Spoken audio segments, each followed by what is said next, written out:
Let's go to the board and see how it looks like. So here on the board, we have our jacket. That's how it looks like. It's a lady's jacket. We have some little styling here with the buttons on top of it and short sleeves. That's how it's going to look like after we finish making it. And on this side of the board, you can see that we have our front pattern here. Just like we did for our simple blouse or princess cuts, we're going to have a front pattern, a back pattern. So this is our front pattern, after which we will now make the back pattern. So let's consider the measurements we'll use for this lady's jacket. So here are the measurements that we're going to use to make our lady's jacket. And of course, these are my measurements, so I'm your model for today. Now we're going to begin to work on these measurements. The shoulder measurement, we have to subtract ½ an inch from it because we want the sleeve to sit well on and hang well from the shoulders, so we would not just use it as an exact shoulder measurement. We will subtract ½ an inch. So we'll take that out there. So this will give us 14½. Our bust measurement, we'll divide that into 4. That will give us 9½ inches. We'll divide the waist into 4. That's given us 8½ inches. The hips measurement, we'll divide that into 4. This will give us 10½ inches. Our shoulder to bust is 11½ inches. Shoulder to waist, 16 inches. The bust span is 7 inches, so we divide that into 2. That will give us 3½ inches. The neckline width, will also divide that into 2. That will give us 2 3/4. The armhole depth, we'll leave it like that. The sleeve length, 7 inches. We'll add ½ inch at the top here, and then we'll add 1 inch at the base. So that will be plus ½ plus 1, and that gives us 8½ inches. The sleeve width, we'll divide that into 2, and that will give us 6 plus ½ inch seam allowance. That's 6½ inches.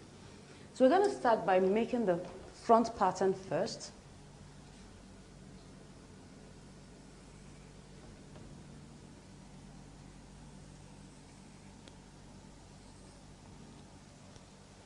Okay.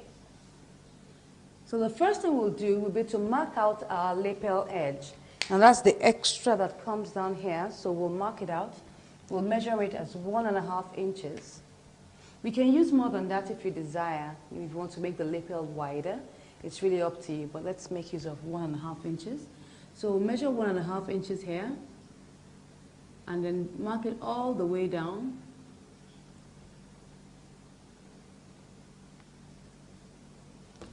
Clean that very well.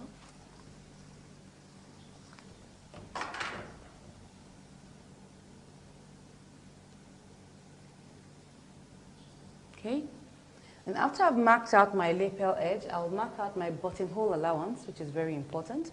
That will be 1 inch.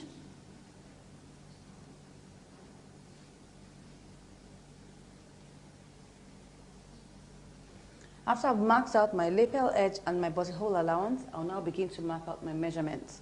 So my shoulder, I divide that into 2. That will give me 7 1/4. So I measure 7 1/4 here.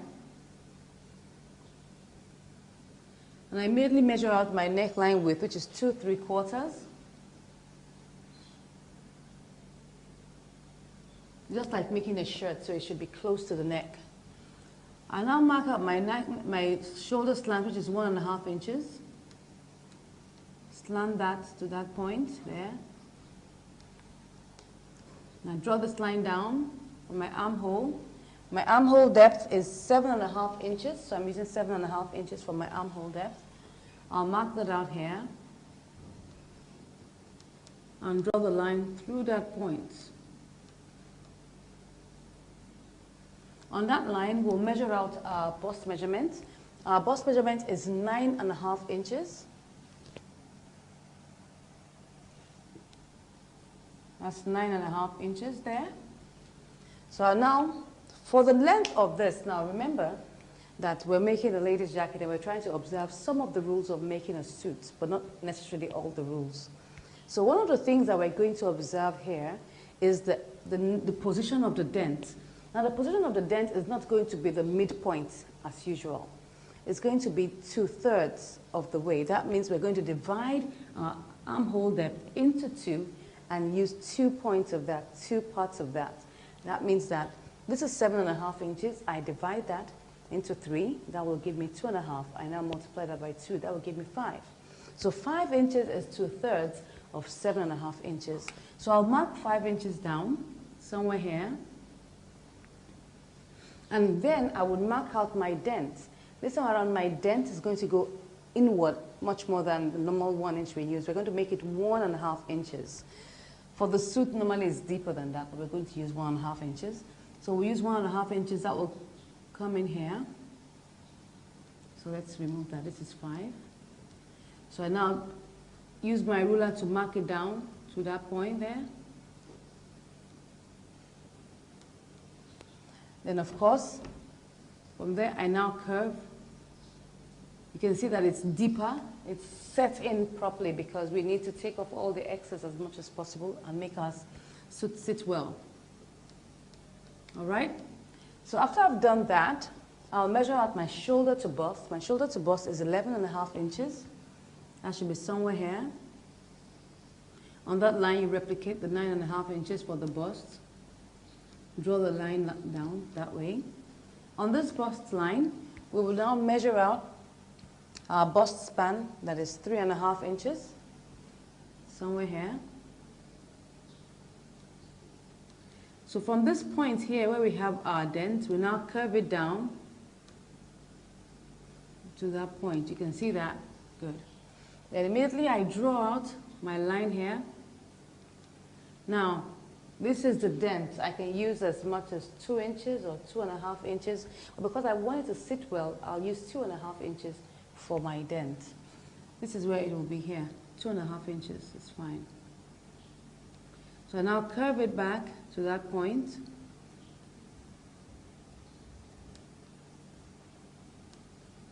You can see that. I'll now measure this point here, this curve that is here. I replicate the same measurement somewhere here. Let's assume it's here. Measure out my 1 inch downwards. That's 1 inch there. I'll now curve it to that point. Because, you know, we're going to close this back up, so we want it to, you know, have enough space so that it can come back to our original 7 inches for our armhole depth. So I take this all the way down, my 3.5 inches. This is 3.5 inches. And I measure my shoulder to waist and the length of the blouse. Shoulder to waist is 16 inches. I measure that out, so we're here. And the length of the blouse, we didn't put that there, the length. For the length, we'll use 24 inches. So we'll measure that down here, from here to here, that's 24 inches. So on this length, we'll now come back here to the middle, mark out our dots here, half and half. You just take that there, and you take this here, and you come back here and take it all the way down.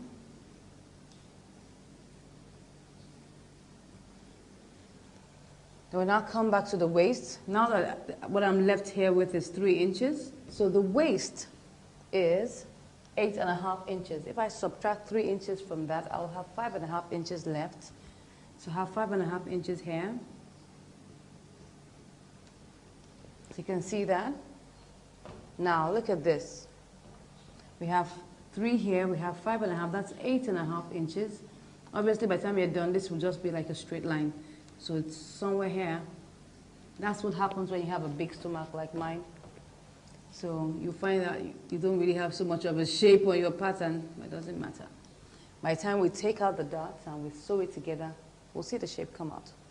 So at the base here, I'll measure out the hips. The hips is 10.5 inches. That should be somewhere here. This is from here. This is my 10.5 inches. I now curve that, 10.5. I curve that to that place there.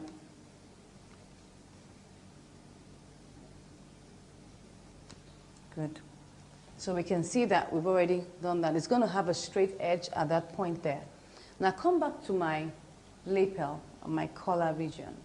Now, I want my lapel to end at my waistline. So what I would do would be that I would take the measurement of my shoulder to waist, which is 16 inches. I'll divide that into 3. Now, obviously, you know, because this is 16 inches, it might be like 15 1/4, thereabout. Let's just take, I mean, it will be like 5 1/4. So I'll just take 5 inches as 1/3 of my distance. That's the shoulder to waist. That's the distance that I want my lapel to end. But if I want my lapel to end shorter than that, all I just need to do is, if I want it to be, for instance, 9 inches, I want my lapel to fold out up to 9 inches, I just divide that into 3, take 1/3, and I use it. So that's how it works. So because my waist is 16 inches, I will divide that into 3. I'll just approximately use 5 inches for that. So I come here to the top here, measure out 5 inches, and I come here and curve it to that point there. You can see that? This is 5 inches. And I come to this point that where my waist is on the buttonhole allowance. Now don't forget that the buttonhole allowance is part of your pattern. What is not totally part of everything is your lapel edge. So we'll curve from the lapel edge here to where the waistline is on the buttonhole. So I just curve there. I just come down like about 2 inches down and curve it from there. I want it to move, to have a very nice curve to that point. Yeah.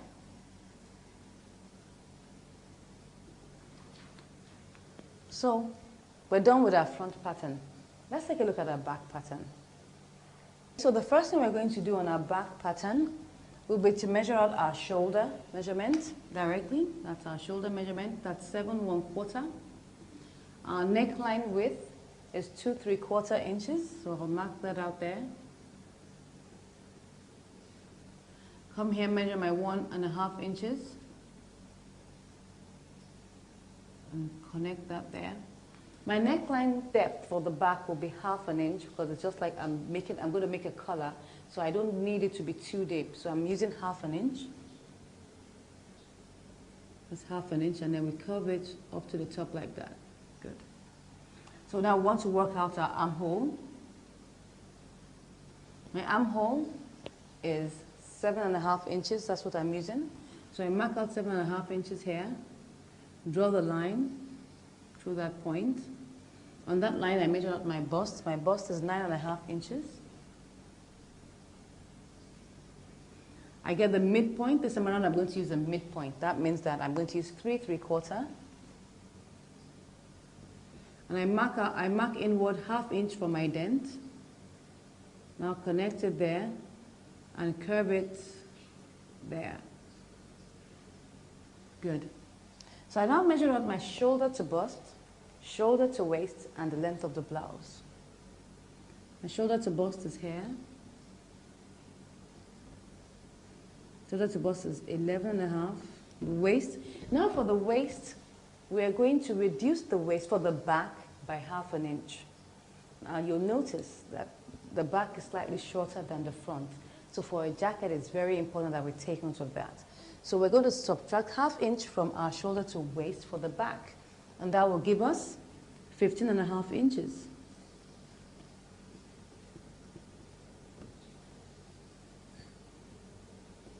So I now measure the length of my blouse. The length of my blouse is 24 inches.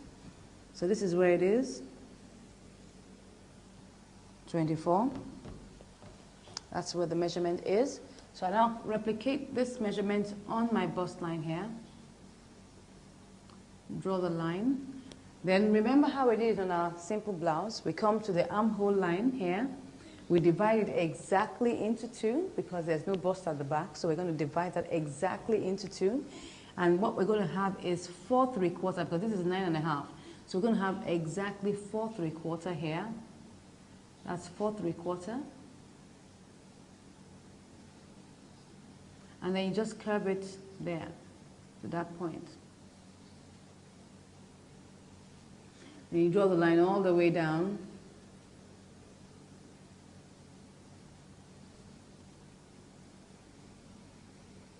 Good. So once I've done that, I come to this point here. Now because of the curve of the back, I told you that this is a lady's jacket, so we're going to be observing some of the rules of making a suit. I'll come here to the exact middle here, the center back here, and I would take in 3/4 of an inch. That's 3/4 of an inch. It's also like a dot.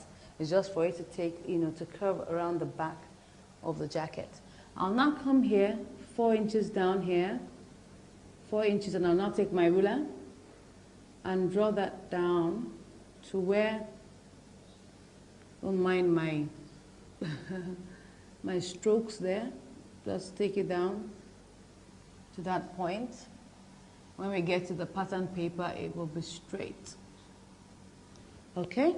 After I've done that, I now take it back to the base here. You can see that that's like a very big dot. You can see that? So once I've done that, what I'm left with here is 4 inches, but I'm still going to take some dots here. I'll take 1/4 of an inch on both sides. Rather than taking 1/2 an inch, I'll take 1/4 of an inch here, 1/4 here, and 1/4 there. I slant it from the top here with my ruler. Slant it there.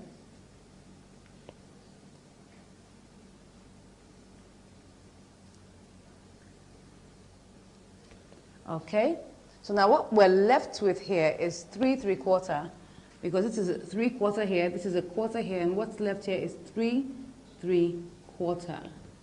Now, I want to balance up my waist here, so this is it. I'm going to subtract 3 3/4 from 8, and what I would have left should be 4 3/4. That's 3 plus 4.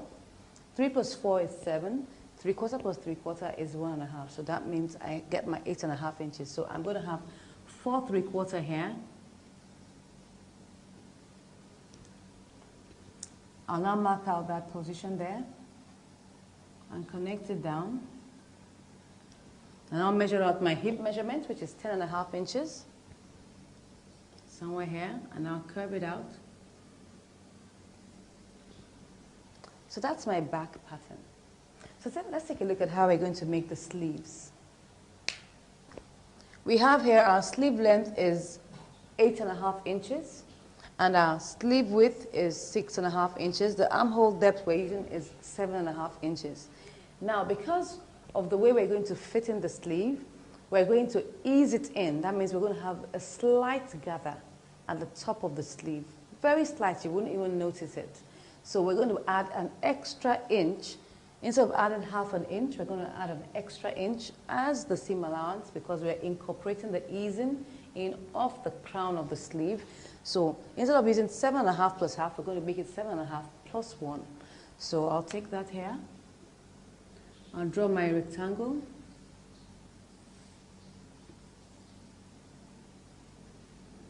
So I come here, measure out my armhole depth. I add 1 inch here. That will give me 8.5 inches. This is where it is. I draw the line. Measure out the length of my sleeve. The length of my sleeve is 8.5 inches. You can see it's a square now. It's 8.5. Draw the line down. Good. So after I've done that, I now mark out my sleeve boxes. I'm going to be using 3 inches each for my sleeve boxes, because now I want my sleeve to fit very well along my armhole. So I'll measure out 3 inches here and 3 inches here. Take it down. And I'll get the midpoint here. So I label A, B, C, and D. So I curve from here to the intersection here, and I curve here. Yeah. So that's my sleeve. And I'll get to this point now, measure out my sleeve width. My sleeve width is 6.5 inches.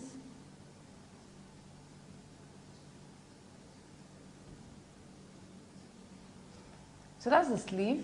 We've already gotten our sleeve now.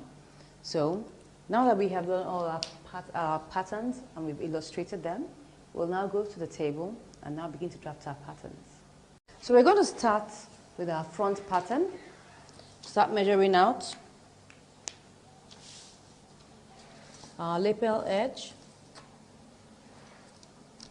Lapel is 1.5 inches.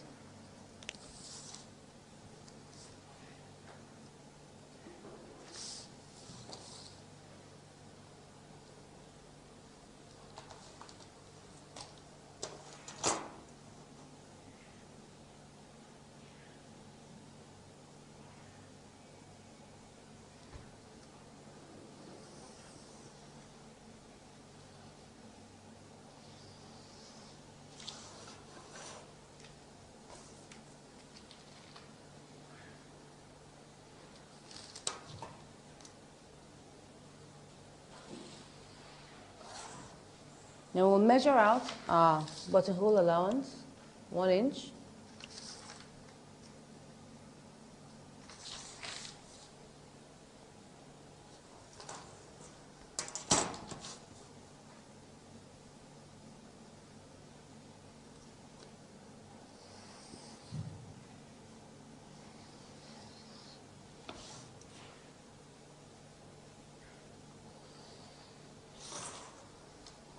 So I'll measure out my shoulder.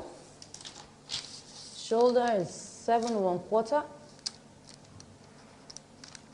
Neckline width is 2 3/4. And your shoulder slant, 1.5 inches.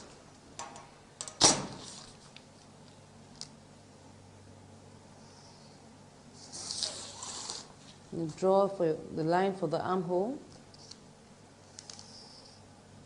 Now measure out 7.5 inches.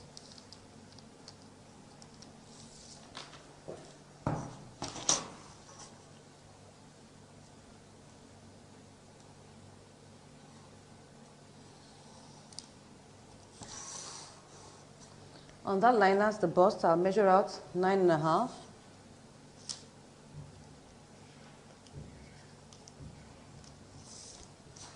Then 2/3 of my armhole for the position of my dent, that's 5 inches.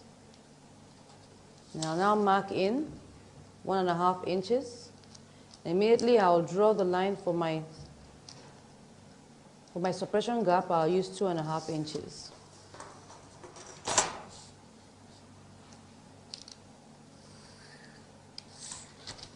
So now curve it.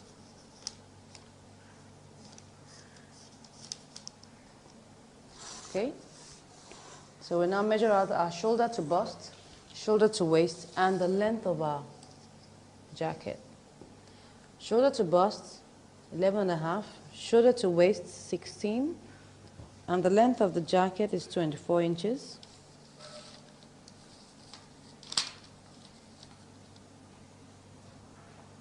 Eleven and a half, 16, 24.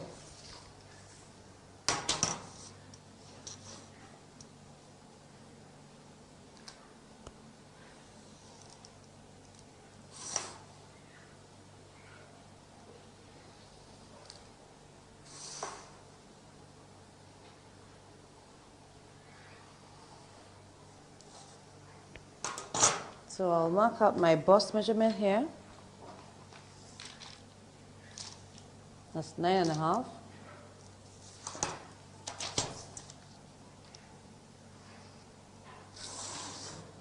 On this line, I mark out my bust span, which is 3.5 inches. I immediately curve that here.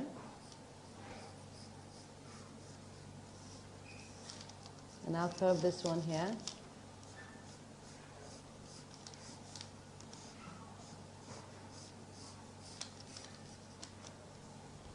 So now measure out the curve here and transfer it here.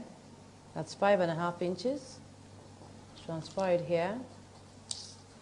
Now measure out 1 inch down here and curve to that point. You can see that we've already gotten out our new bust point here. So I'll measure out 3.5 inches, which is the bust span, all the way down.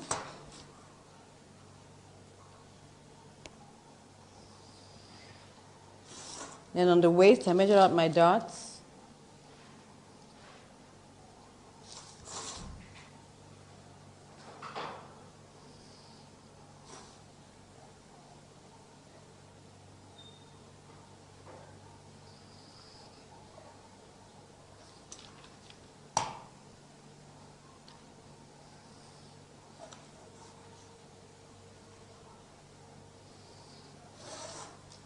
So what I'm left here with is 3 inches. I need to measure 5.5 to make up my waist. I told you it's just like straight. So I'll now measure my hip measurement here, which is 10.5 inches.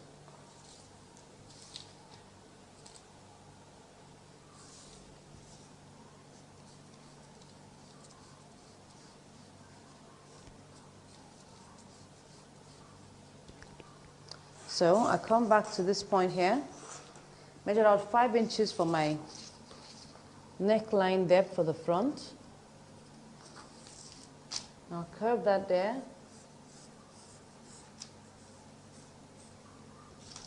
I come to the waistline here. Now I'll begin to curve it to that point.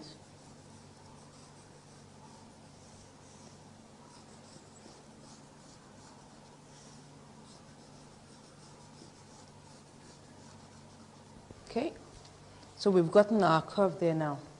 So now let's draw a line and make our back pattern.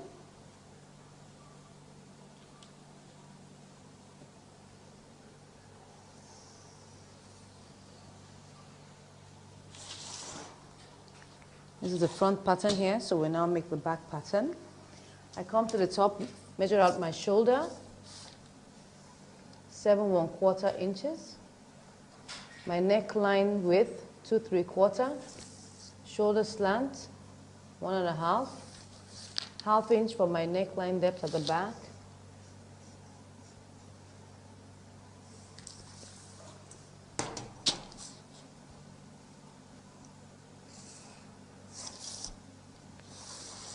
Draw my armhole.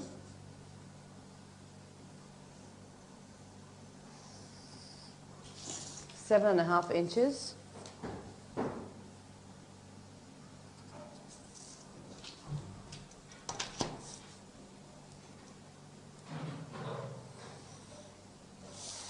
I get my midpoint there. That's 3 3/4 inches. Measuring half inch. And my bust measurement here, 9.5.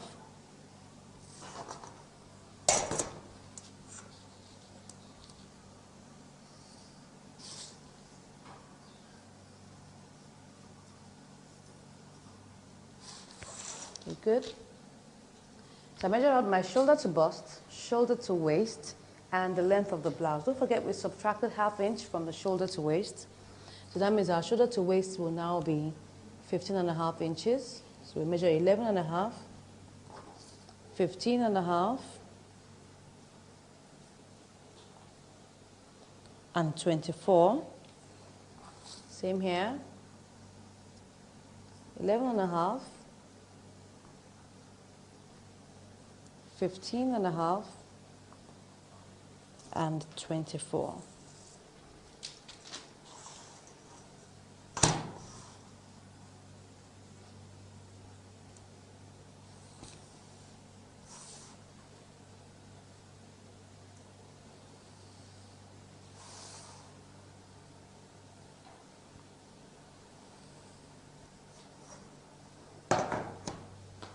So I measure my bust measurement here, 9.5 inches.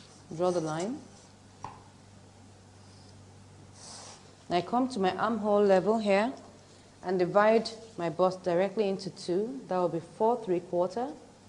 So I just curve this to meet this here. You can see it's a very slight slant. I measure 4 3/4 here also.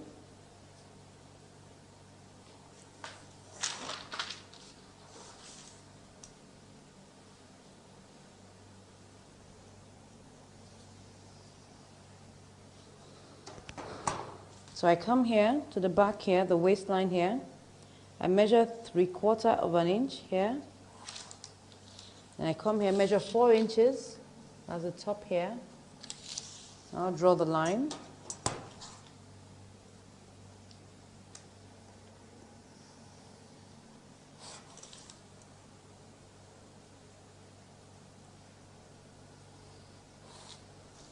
So I come here, measure my 1/4 of an inch on either side.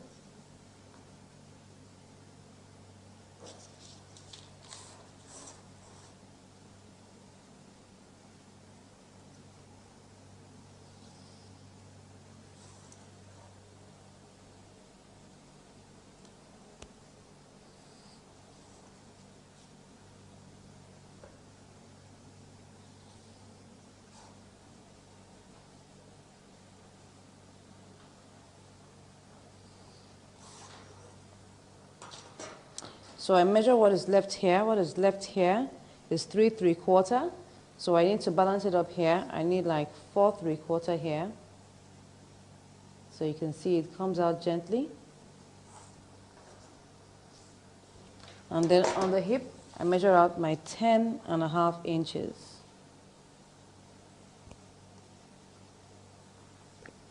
So it shoots out slightly, so all I'll do, I'll just increase my bust gently, because if you look at this place here, you will see that we already have eaten in here. Look at this place here. We've eaten into like about 1/2 inch, so we'll just shift it out here by an extra 1/2 inch. So this would now become straight.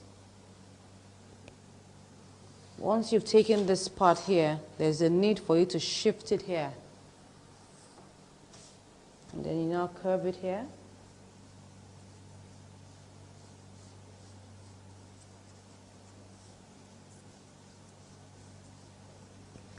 Okay, so we've done our front pattern, our back pattern. What's left for us to do now is our sleeve. So I'll draw the line here. And I'll measure out my armhole depth. My armhole depth is 7.5 plus 1. That will give me like 8.5 inches.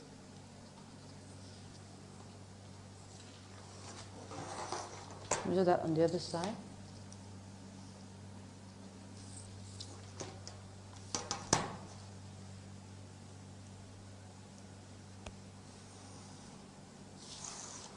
So, and I'll measure out the length of my sleeve.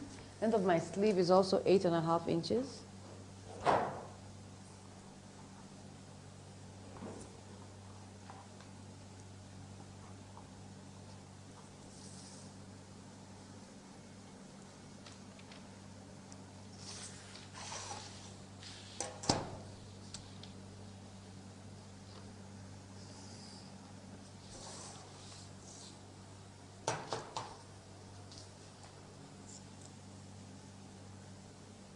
So I measure up my slip boxes. I'm using 3 inches each.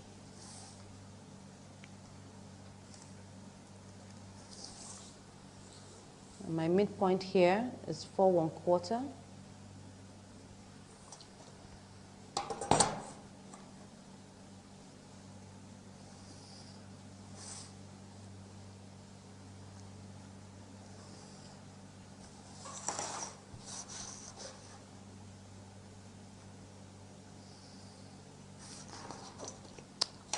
So I have A, B, C, D. So I start my curve from here, going into the intersection there. And I'll come out here.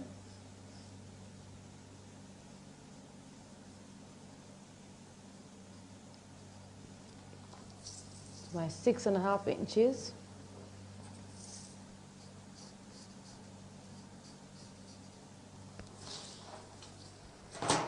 So now we've made out our patterns, the front pattern, the back pattern, and our sleeve. So we'll cut them all out now.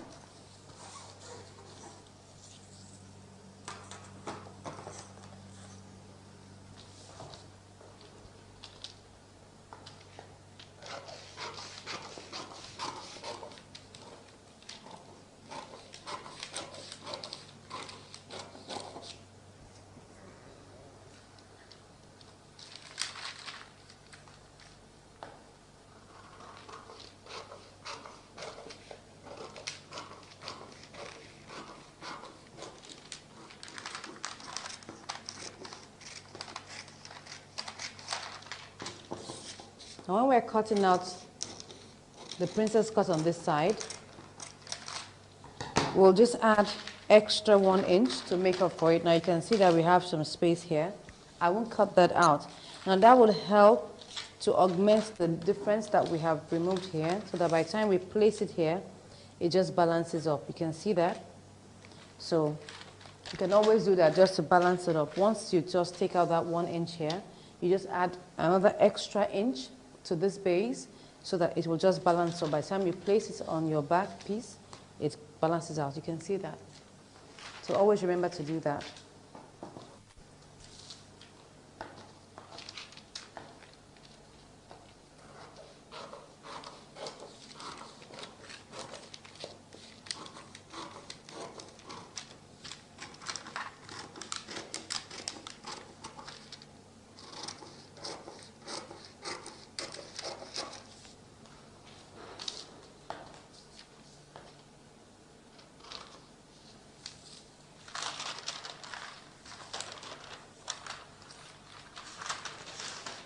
I'll also leave this one here just in case, so that if, for instance, I need to trim that off, I can trim it off later. But I will leave this 1 inch here also, so that it can also balance up. But if we have any excess, we'll trim that off.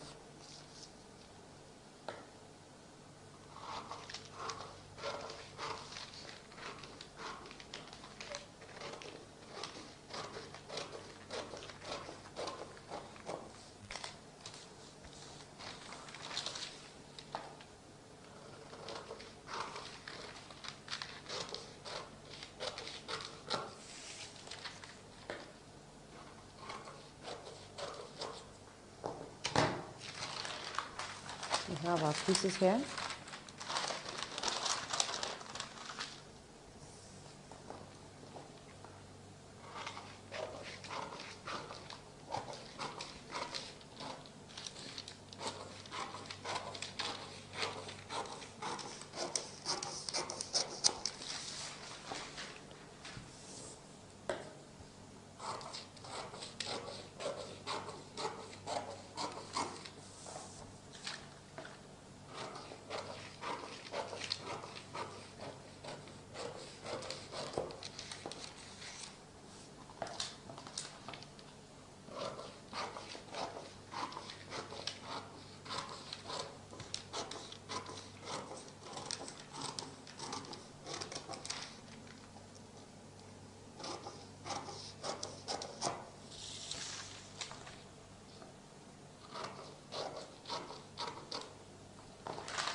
So we've cut out the pieces now.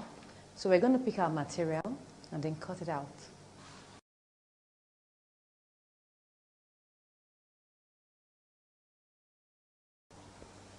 So this is the fabric we're going to use to make our jacket. I'm sure you like it.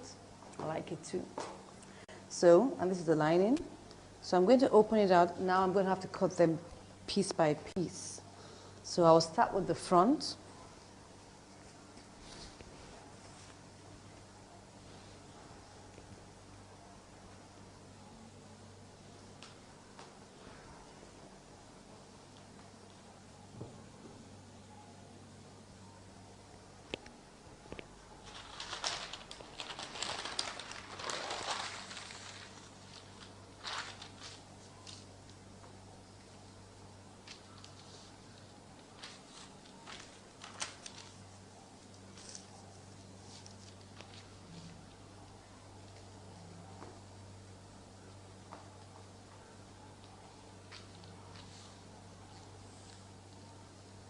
We'll leave enough for the seam allowances.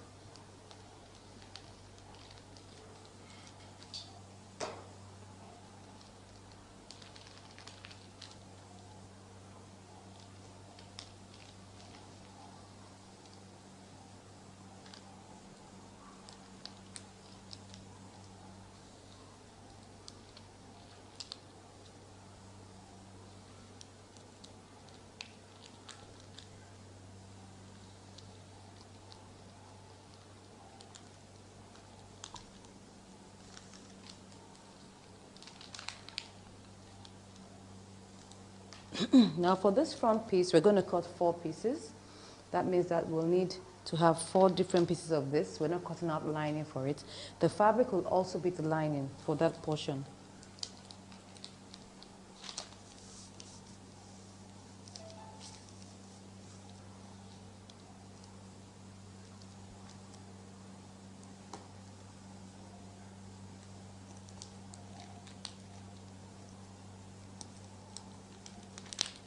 We'll cut the lining of this princess cut side anyway.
So we'll put this aside.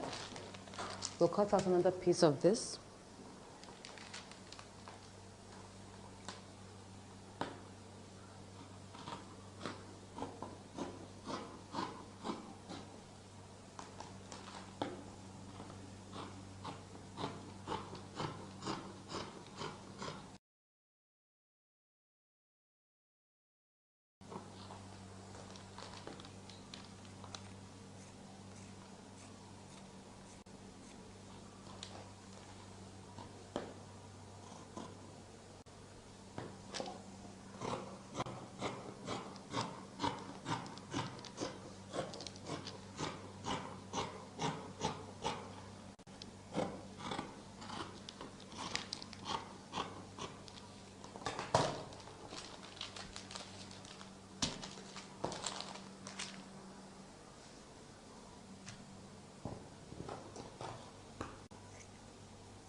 So I'll fold this for my back pieces.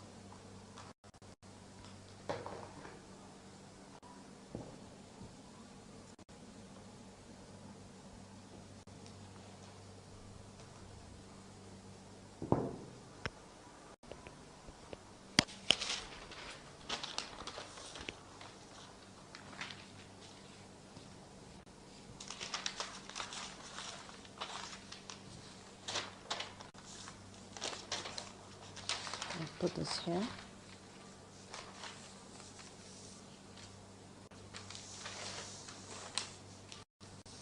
No.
We'll now begin to cut out the lining.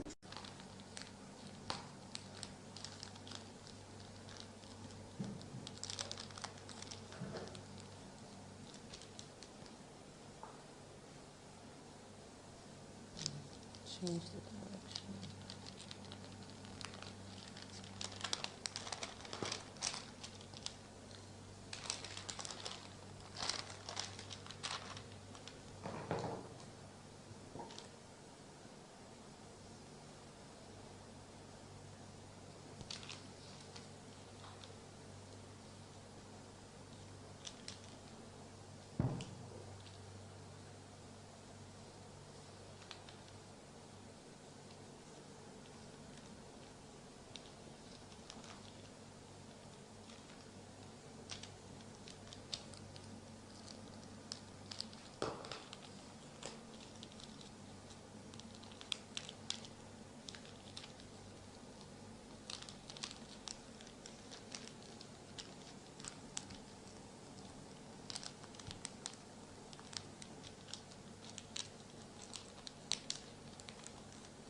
So I've cut this now.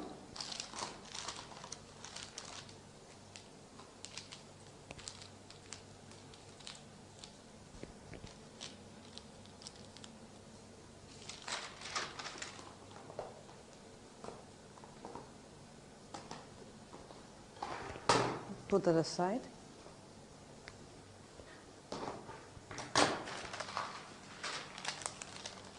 So the remaining pieces we have here,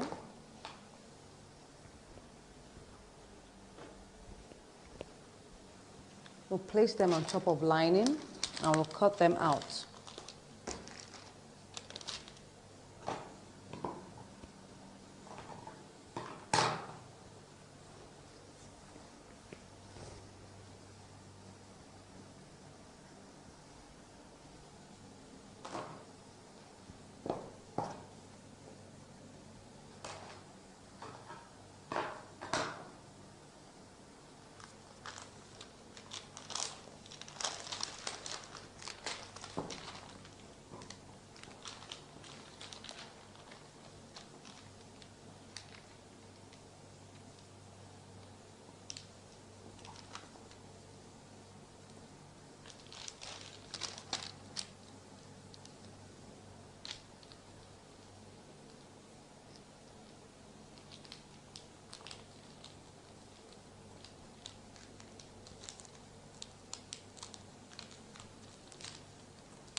So I'll pick my sleeve.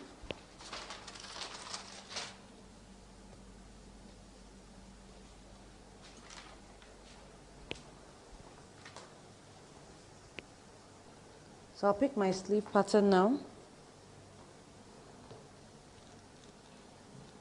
I'll now cut it out.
So I'll now fold my lining also.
So we'll notch the two ends here.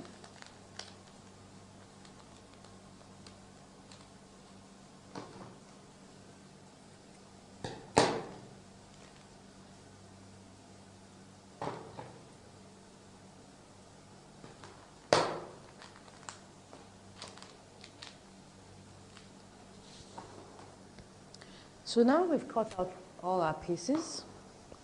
We're now going to iron out our hairstay, fuse it onto it, and then we'll begin to sew.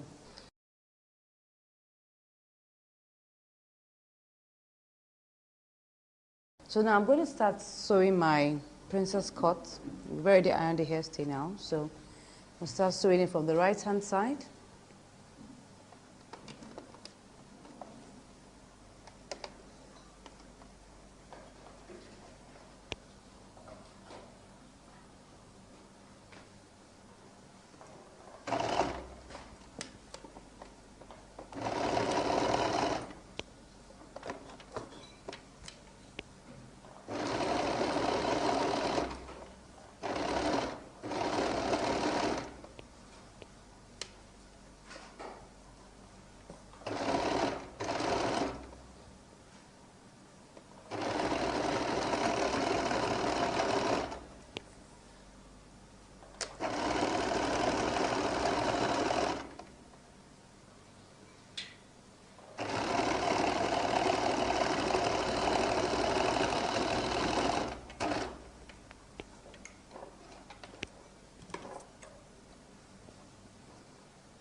notch the waistline.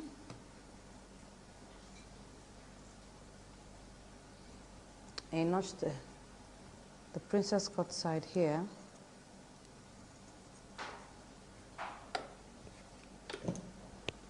So the second one, you can see that we don't really have much distance there, so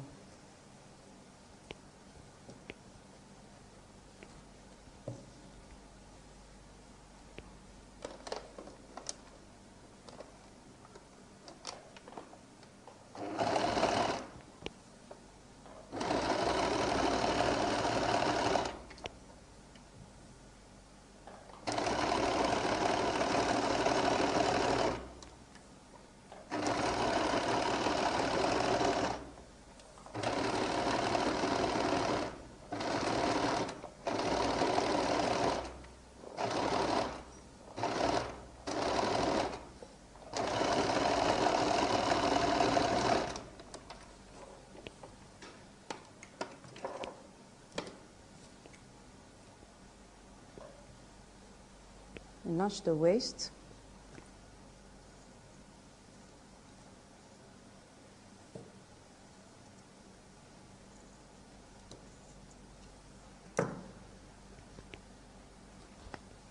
So we join the back.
So we take the right side,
So we join the shoulders and the sides.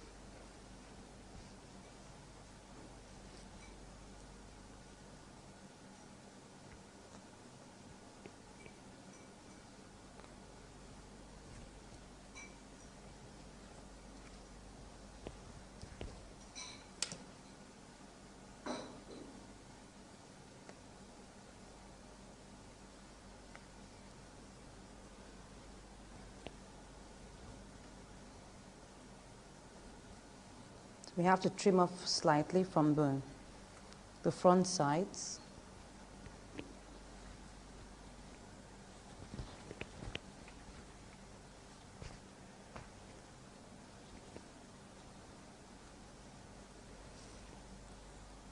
Just take a little from the armhole.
We'll notch the waist.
So we'll pick the lining and we'll join it the same way.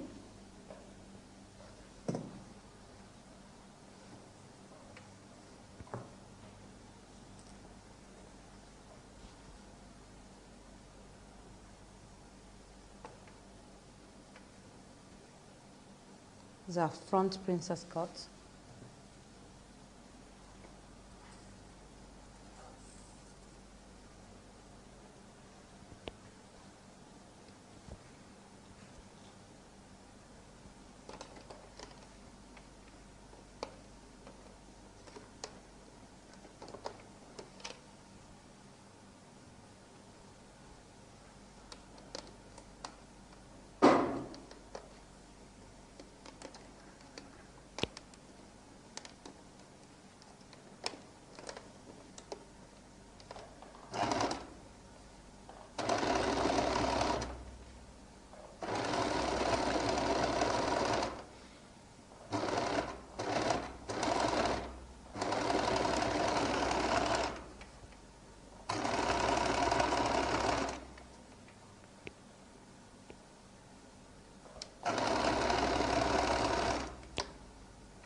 Join the backs.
Join the back princess cut.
So we join the second side.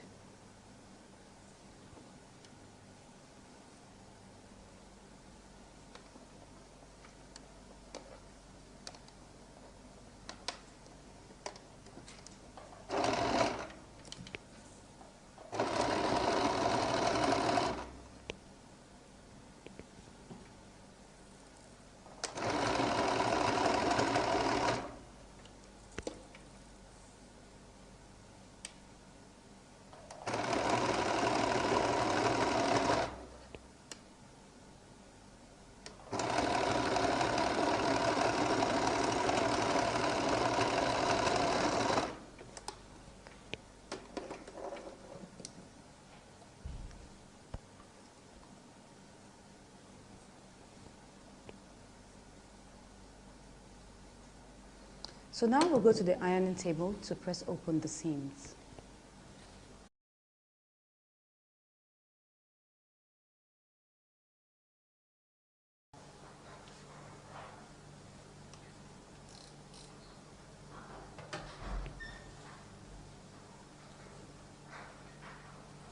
So we're going to press open all the seams now.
So we're ironing the lining.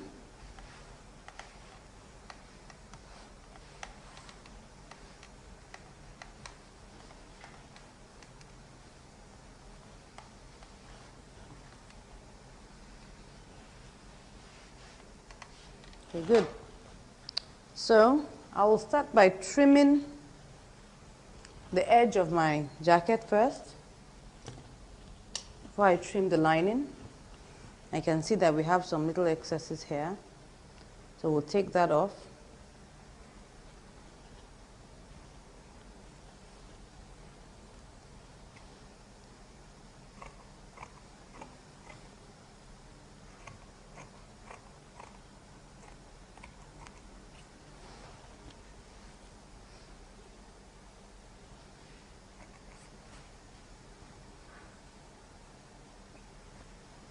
I'll take off the little excess in front here.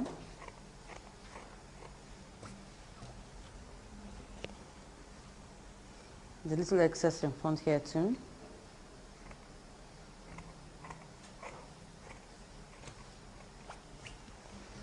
So we're done with that.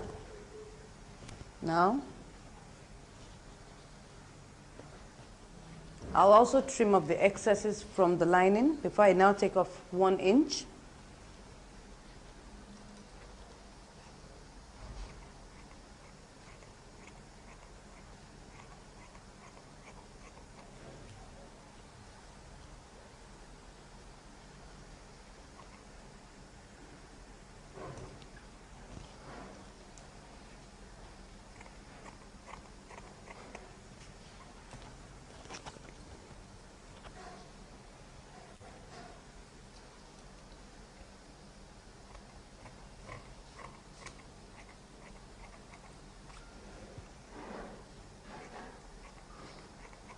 Okay, I'll put the two edges together to be sure it's the same.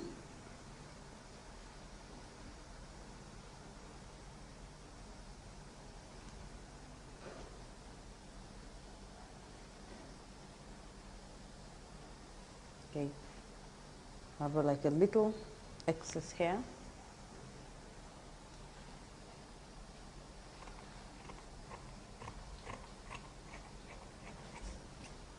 So I'll now trim off 1 inch from the base of the lining. The reason why we're trimming off 1 inch is because it's a straight edge. But if it was a curved edge, we only trim off 3/4.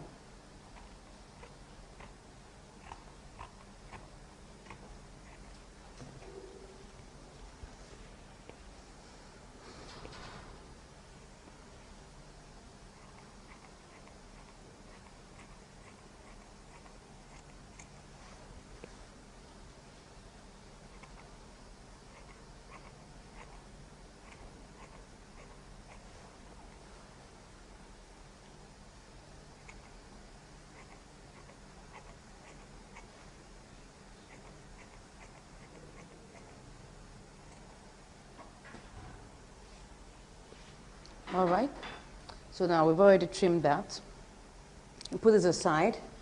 I have also ironed out the styling I want to put that's the belt-like style I want to put on the mid-waist here. So what I would do is stretch this out. Now, the measurement from the base to my waist is 9 inches. 9 inches is the measurement from my waist to the base. So what I would do is, I need to centralize this band in between that. And if you check this is 2 inches. So if I centralize that, it will have 1 inch up, 1 inch down. So I would place it about 8 inches above the base. So that will give me a centralization.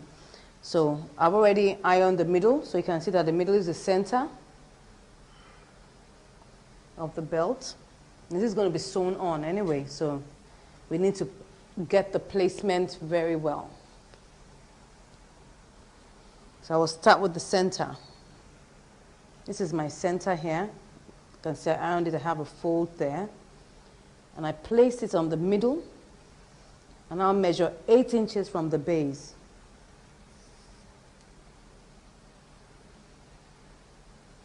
So I pin it down at 8 inches. Exactly 8 inches from the base.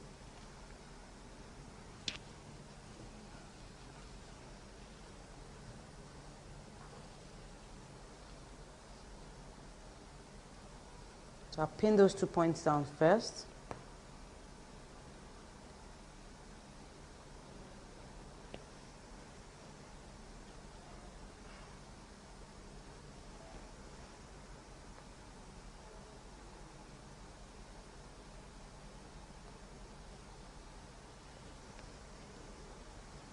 So I'll now begin to pin it towards the front.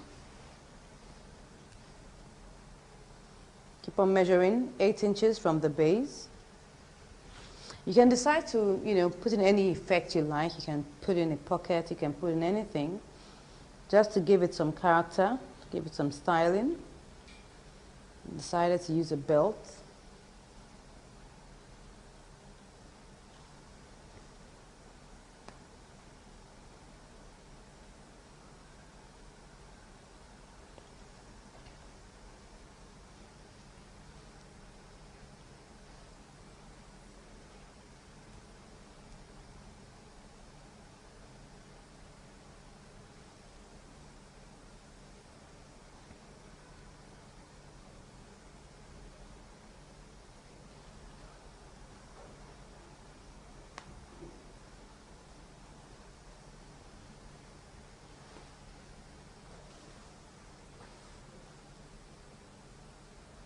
So to just stop shortly before my princess cut line.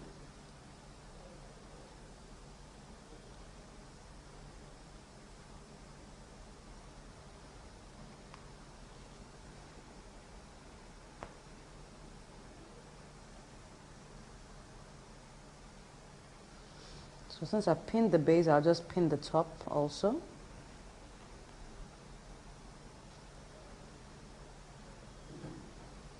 I made it have an arrowhead shape. You can decide to make it a box shape or a curved edge, whichever one you desire.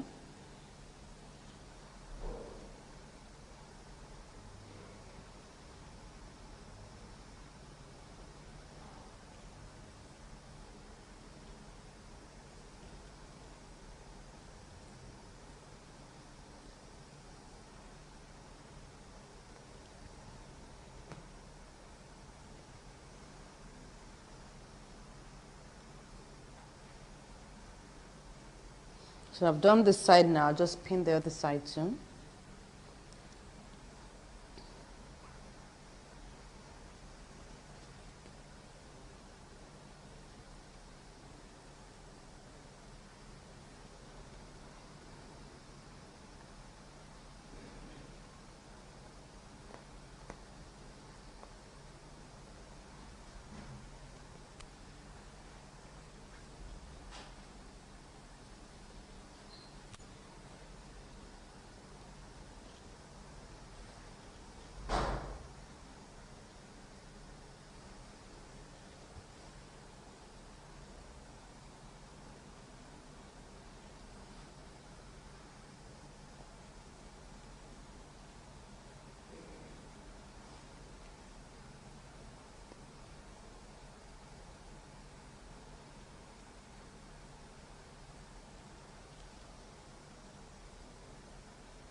You can see that I have to shift it slightly,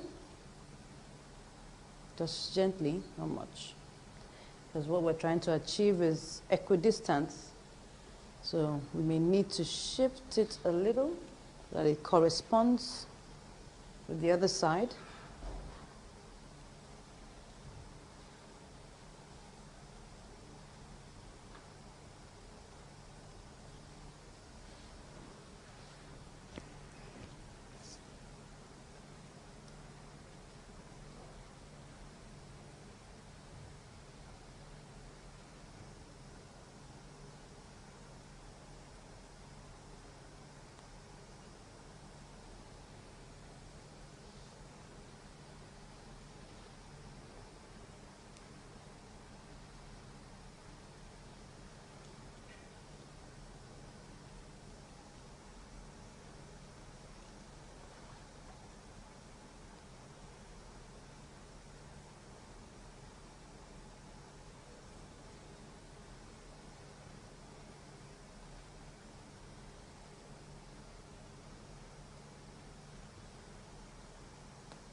Okay, we've been able to achieve the equidistance.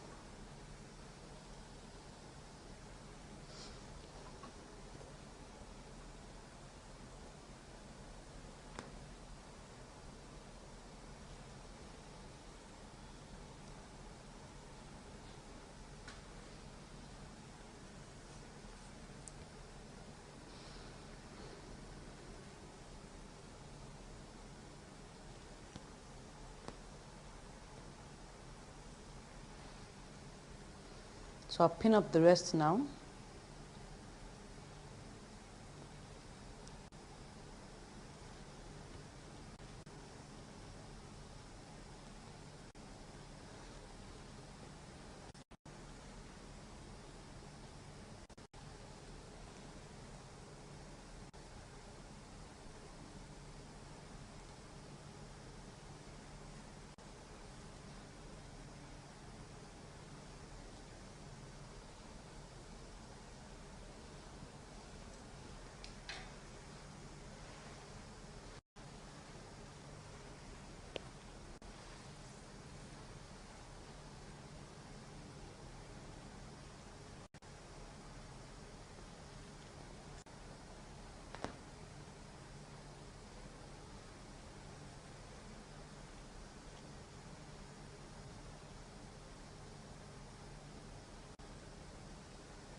We will now go back to the machine and go and sew. So we'll now begin to top stitch on the belt there.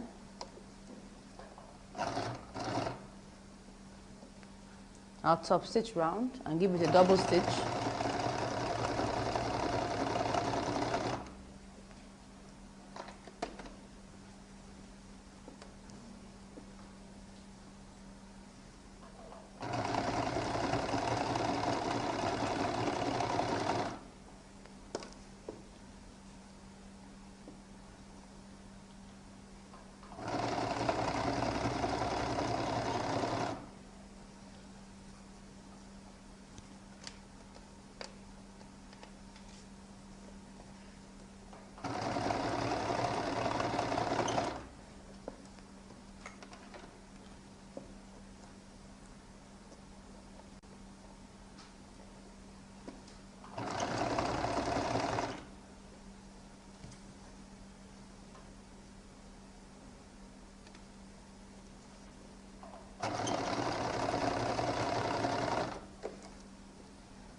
Slow and steady wins the race, so just take it bit by bit so that you will get a very neat and nice line.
So we're done with that line.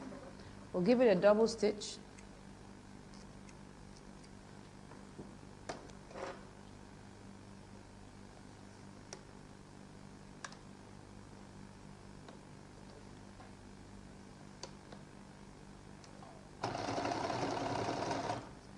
That one should be faster because they're just trying to follow the line you've already sewn.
So now we have sewn our belt on top of our jacket. You can see the styling looks really nice.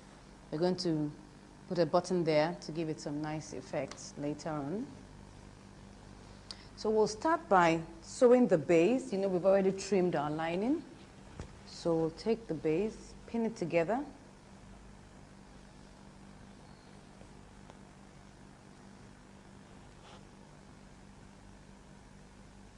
You know, we've trimmed 1 inch from it, so it's shorter than the actual fabric, shorter than the body. I'm just going to pull it in when we're done. I'll pin the other side first, and I'll begin to work it towards the middle.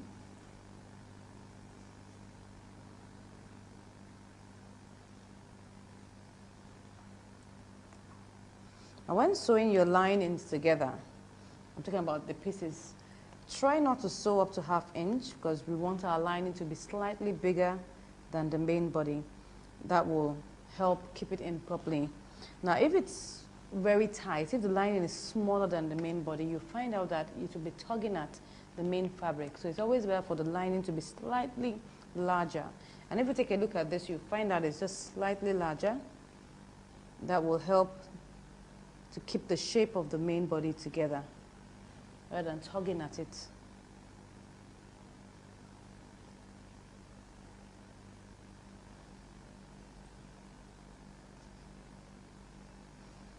So for the seams of the lining, what I just sewed was like 3/8 of an inch, thereabouts.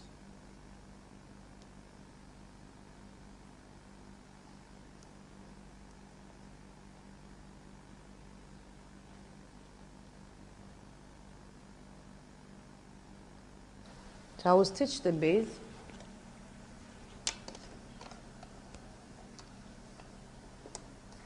I'll stitch it 1/4 of an inch.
I'll top stitch on the lining.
So now that we've top stitched the base, the next thing we'll do will be to pin it up together this way.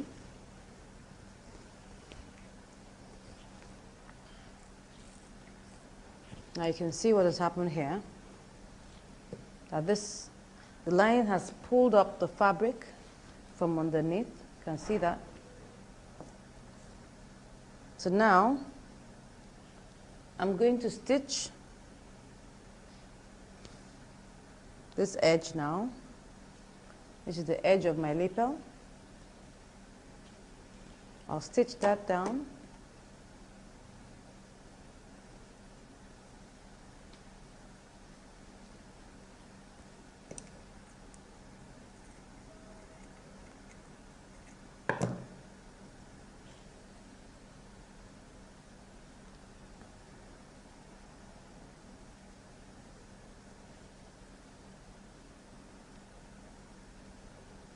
Now, I'll stitch very close to the edge, and we're now going to top stitch.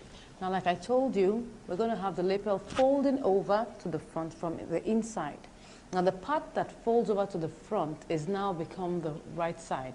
So we're going to top stitch on the main body on that portion, while the rest will top stitch on the lining. I'll show you when I'm doing that.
Now at this point where we can see a defined curve here, you can see that I will notch that point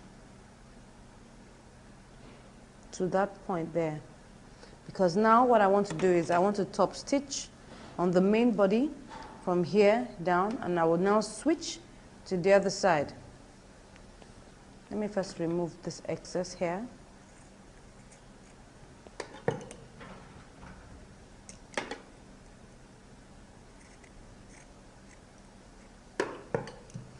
Now I'm going to put a pin on this side so that I would know when I get to that point where exactly I am.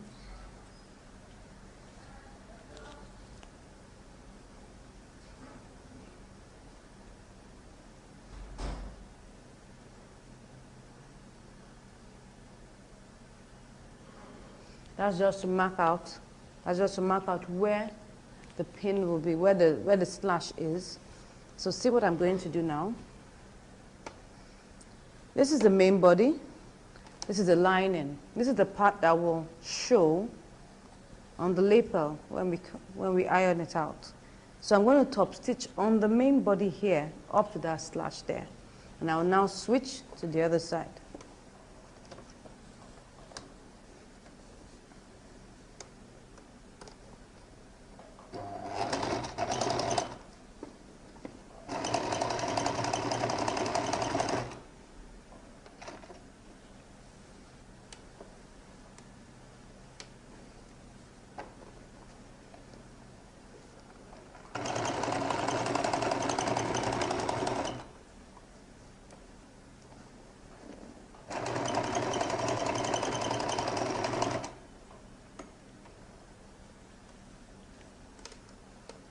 So I top stitch up to that point, and I'll immediately tilt the seam allowance towards the lining at that point where the pin is.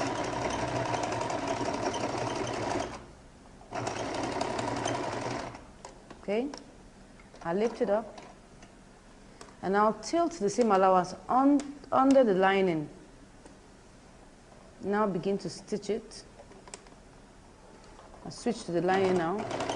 And now begin to stitch till I get to the end, or at least as close as possible to the end.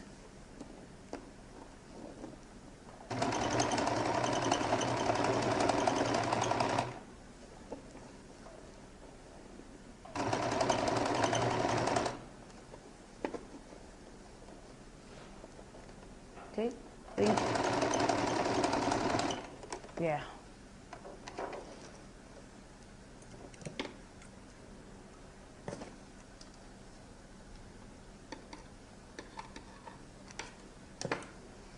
So at this point I switched, so I'm going to trim off the excess thread there. I'll show you what we did on the other side. Now you can see what we have done. We just switched this to this side and started stitching. We were stitching here before, then we now switched to this other side. You can see that. Now that's just to ensure that by the time we iron it, this place stays in very well, so that we don't see any rough side, we don't see any wrong side flowing over to the right side. When we get to this point, it switches, so that by the time we turn this over, this is not following it anyhow. You can just iron it and then you have a smooth switch there. Let's do the second side like that.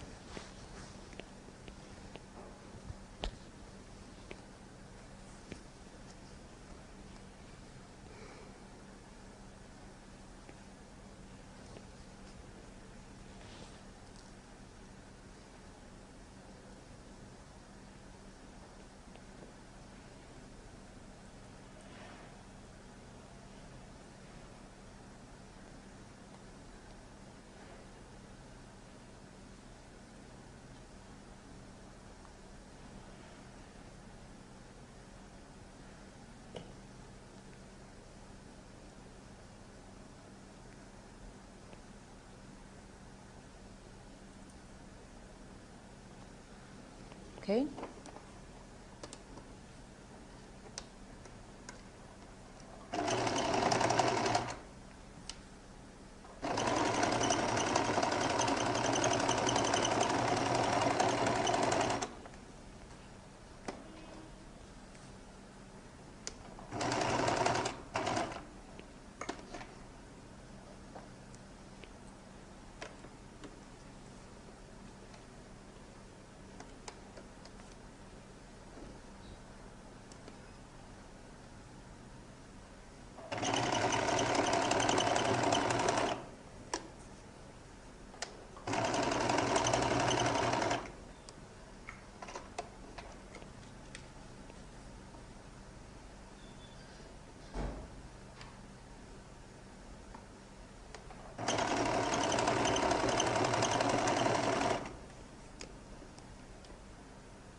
So I will now slash that point.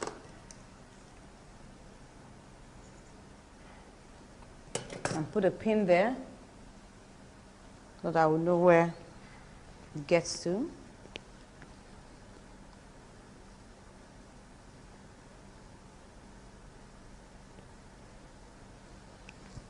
Now I'll begin to top stitch. Top stitch on the main body from the lapel to the slash.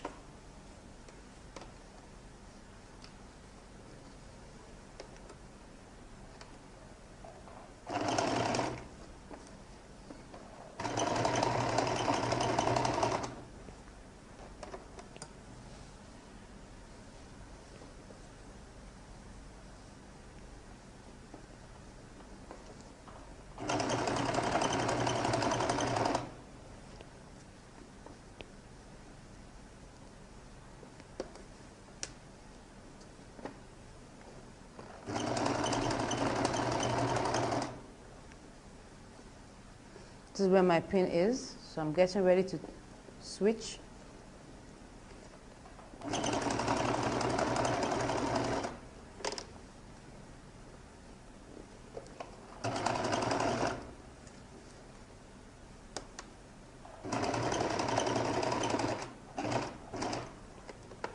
So I switch to the other side. Use my fingers to take it to the other side, yeah.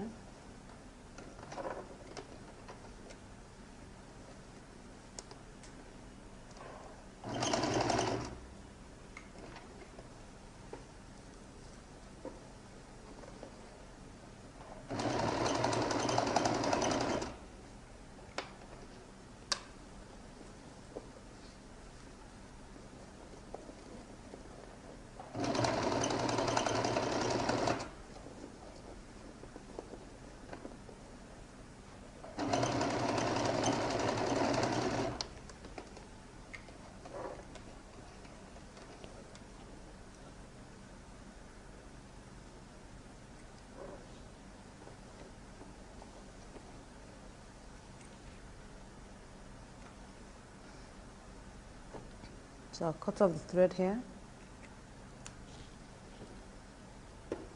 I'll remove the pin. You can see we switched it here. So I'll turn it to the right side.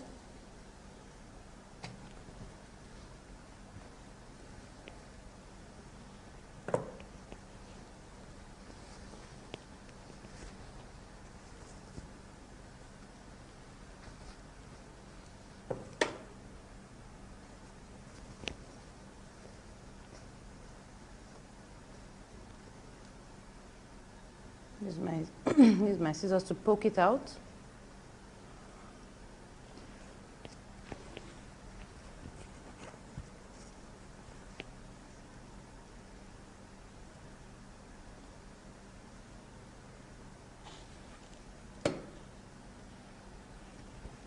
So now that we've done that,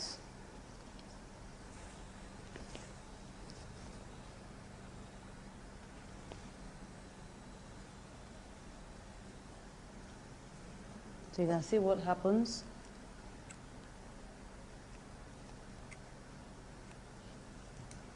Time you top stitch it, it keeps it in. It doesn't roll over to the other side. Just iron it like that. So now we're going to measure the neckline, after which we will look at how to make our collar, fix our collar, and then fix our sleeves. So I'm going to take the sleeves now and begin to sew it.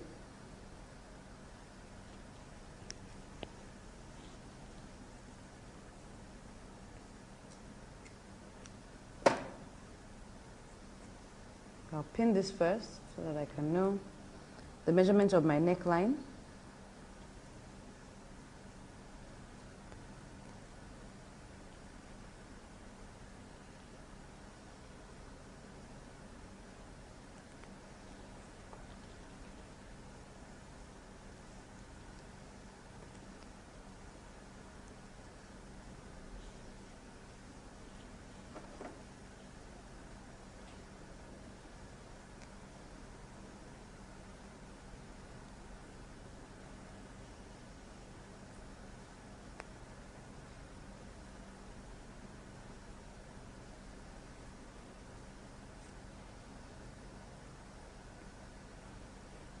So the excess here, just fold it in and pin it down.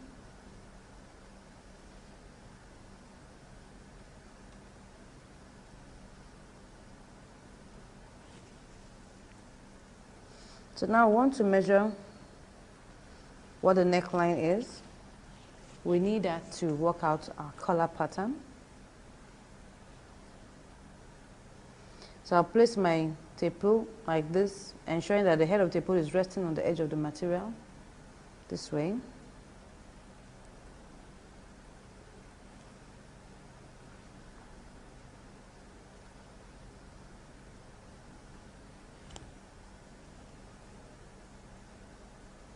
Okay, so what I have here is 22.5 inches.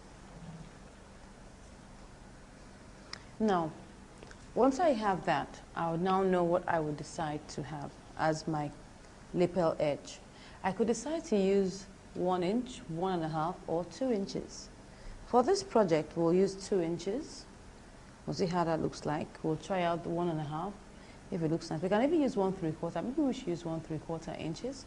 That's in between 1.5 and 2, so it's just fine. You can use whatever size you want to use for the lapel edge. What I mean is the amount of space you want to leave at the edge, it should be the same with the edge of your collar, because that's what will give it equidistance. Now we're making a sharp edge collar, we're not making a curved collar. So if you're making a curved edge collar, you know that it's going to be curved. Well, this lapel will be curved and the collar also will be curved, but this is a sharp edge collar, so we're not doing that today.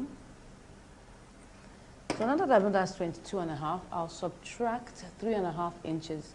I want to use 1/3 inches for the lapel edge. So I'll subtract 3.5 inches, and what I will be left with is, I'll be left with 19 inches. Yes, because 19 inches plus 3.5 inches gives me 22.5 inches.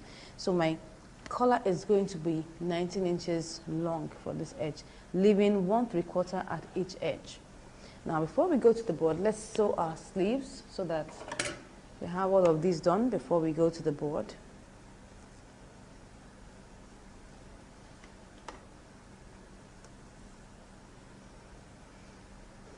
For my sleeve edge, I'm going to trim off 1/2 inch from the lining. So I'll trim off 1/2 inch.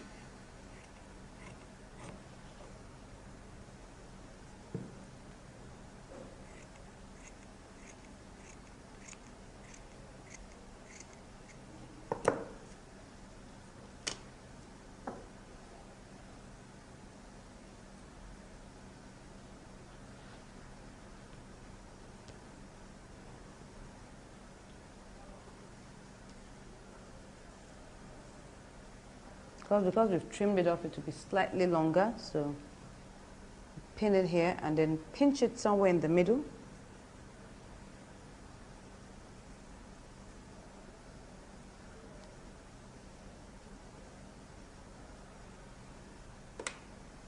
Just pinch it gently because it's slightly larger.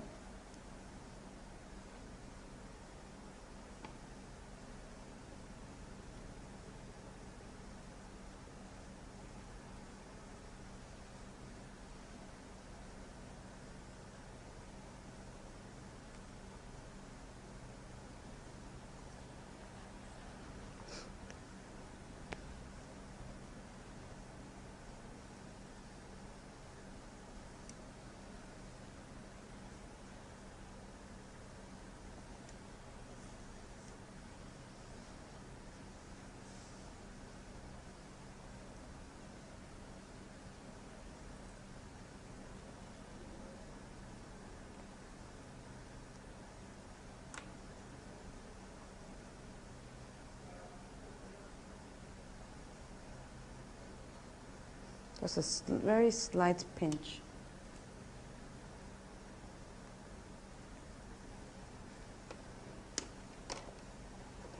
So I'll stitch 1/4 at the base.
top stitch on the lining.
Okay, so we'll sew the underneath.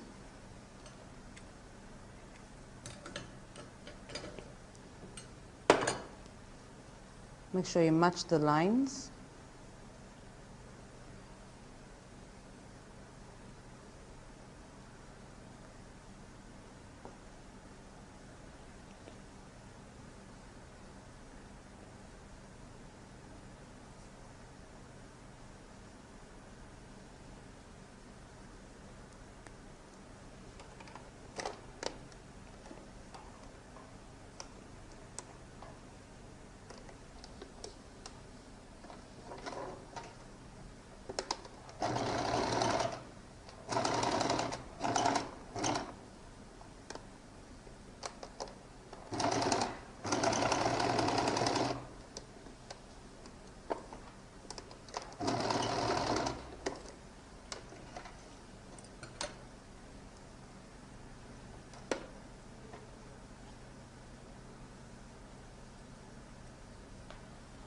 Notch underneath here.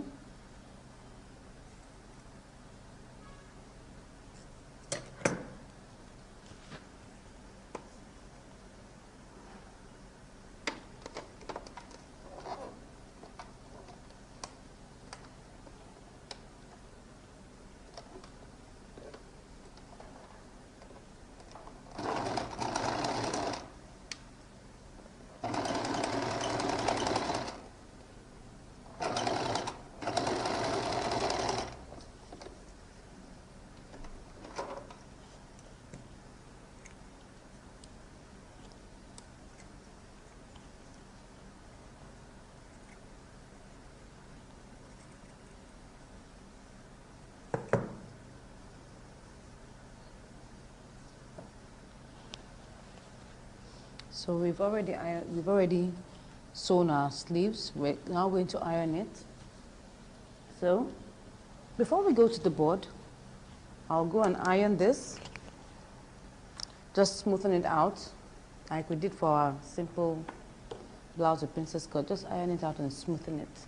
Then we'll meet at the board. So I'll just smoothen this down like this. Iron it.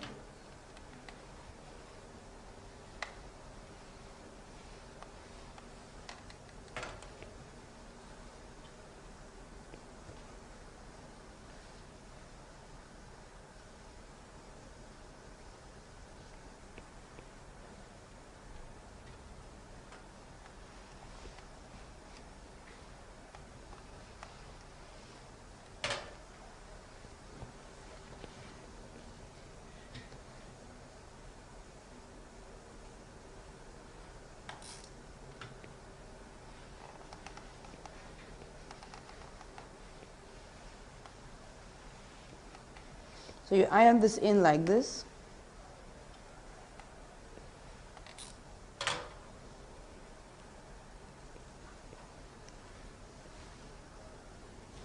And this edge, you press it this way.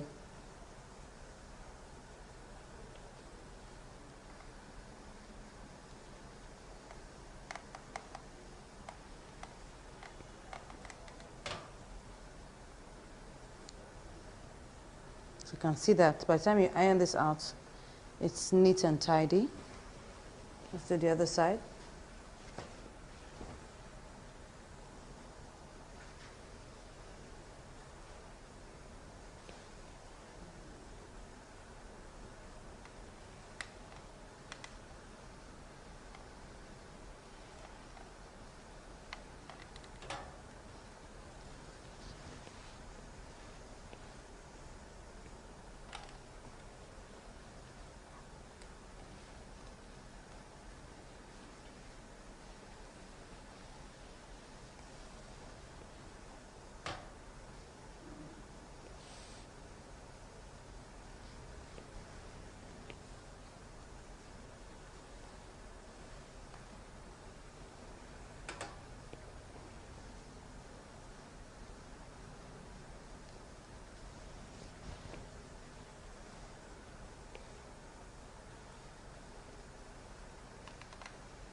So we've ironed that. You just press it on top again.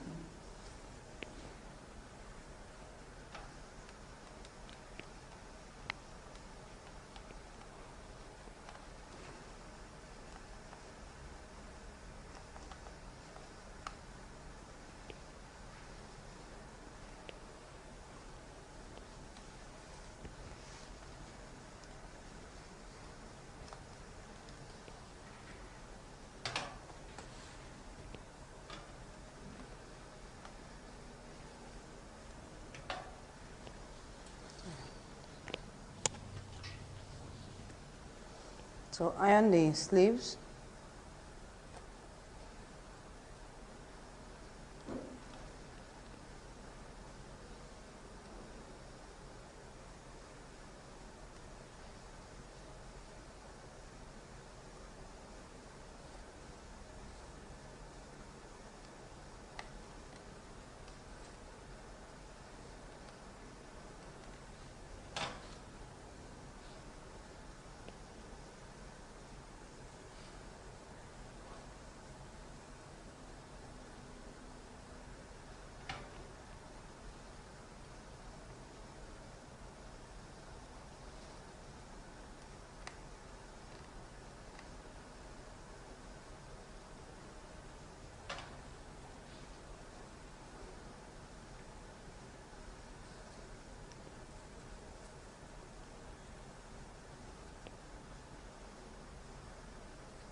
So now that we've made our sleeves, we've ironed our sleeves, we'll now go to the board and see how we'll make our collar.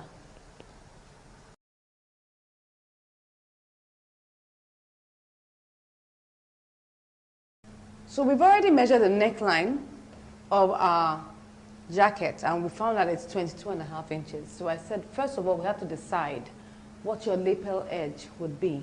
And we're choosing to use 1¾ inches. We could use as much as 2 inches or even 2½. It really depends on the style that you want to come up with. You can use as little as 1 inch or 1½ inches, but we'll just hold the middle line. We'll use 1¾ inch. So that means if I'm using 1¾ inch both sides, if I add that together, that will give me 3½ inches. That's 1¾ plus 1¾ is 3½ inches. So I subtract 3½ inches, and what I get is 19 inches. And that is the length of my collar. That's the total length of the collar. Now, I would now, first of all, divide this into two because I want to fold my paper into two, and I'm going to curve it out. So, but because I need to fold my paper, I need to divide this into two. This will give me 9½ inches. That's 9½ inches, because 19 divided by 2 is 9½ inches. Now, this is my fold. Now, this is the length, actually. We haven't talked about the height. Now, the height shouldn't really be more than 4 inches. You can use less than that. You can use 3½. You can use, you know, maybe 3¼ but really shouldn't go beyond 4 inches. So the height will be 4 inches. So we need to cut out a strip that is 19 inches by 4 inches. Now there's something about the collar we're making that's really going to be curved at a particular point. So because of that curve, we need to reduce this 9½ by 1 or by 3/4, as the case may be, but we're going to reduce it by 1 to curve it out. So by the time we're done with curving it out, we will now check the measurement to be sure that we have 9½ or 19 inches, as the case may be. So this is my strip. I'll subtract 1 here, and that will give me 8½. That's just to draft out the pattern. So this is my strip. I need to cut out a strip that is, first of all, 17 inches by 4 inches. I fold that into two.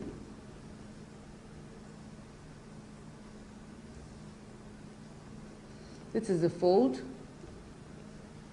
So the first thing I do will be to come to this edge. This is 4 inches, so don't forget. I come to this edge and measure 1 inch inward, like that. I'll now take my tape rule on the piece of paper and mark out where the length of my lapel edge, we have chosen 1¾ so I'll measure that out to check where that rests on the paper. So maybe this is where it gets to. I'll now slant it down there, and I'll curve this, you know, towards the midpoint or shortly after the midpoint. You can see that. Now I'll come to the middle here and measure 1 inch down and curve this to this point here. So this is the color how it is. I will now take my tape rule after I'm done and measure it to be sure it will give me 9½ inches, and that's all we're really looking for. But because of the curve, if we had used 9½ inches, it will be longer than what you really want. So now that we've done our pattern, so let's go to the table and now draft it out, cut it out, iron it, and then fix it. So let's go to the table. We'll take our paper and we'll fold it into two, this way.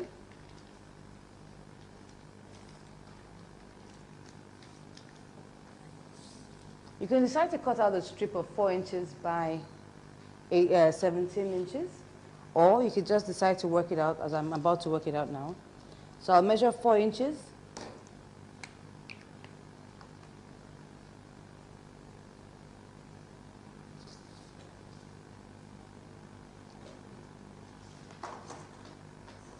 Draw the line.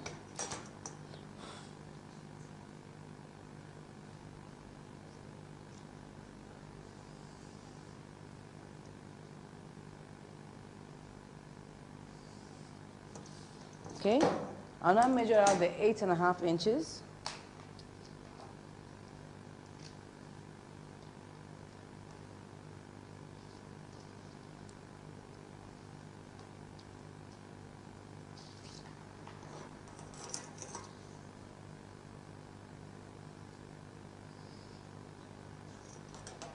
So I'll now measure out 1 inch on top here.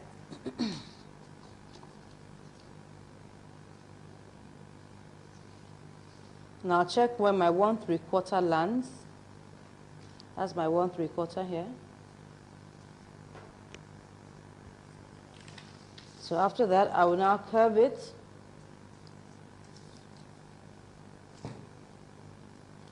I'll curve it like that.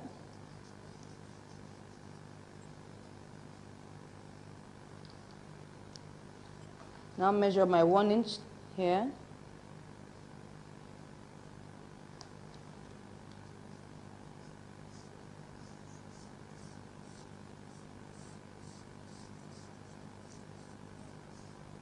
Good.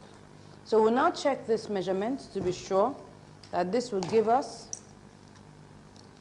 don't forget that the measurement we're looking for is 19 inches. And if you divide that into 2, that's 9.5 inches. So I'm going to check that out here at the base, just to be sure. This is almost 19.5 inches. This is supposed to be 9.5. So we'll just add it to increase it, just gently, like I told you. It's better to be short so that you don't get it too long. And just extend it by 1/4 inch.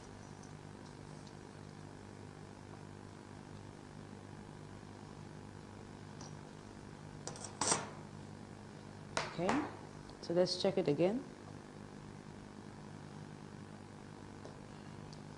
It's 9.5 inches now. And I will check the lapel edge to be sure it's okay. This is supposed to be 1/3. So we're cool with that. So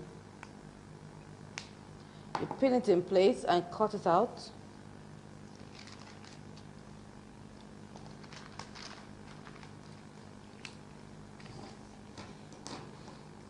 So what you can do is that you can actually, instead of subtracting 1 inch, you can subtract 3/4 inch.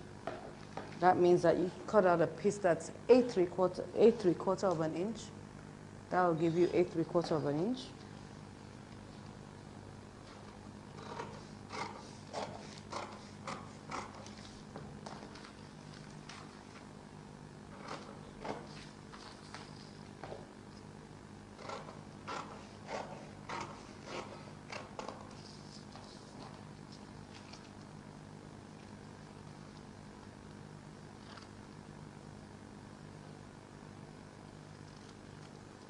Okay, so what we have here is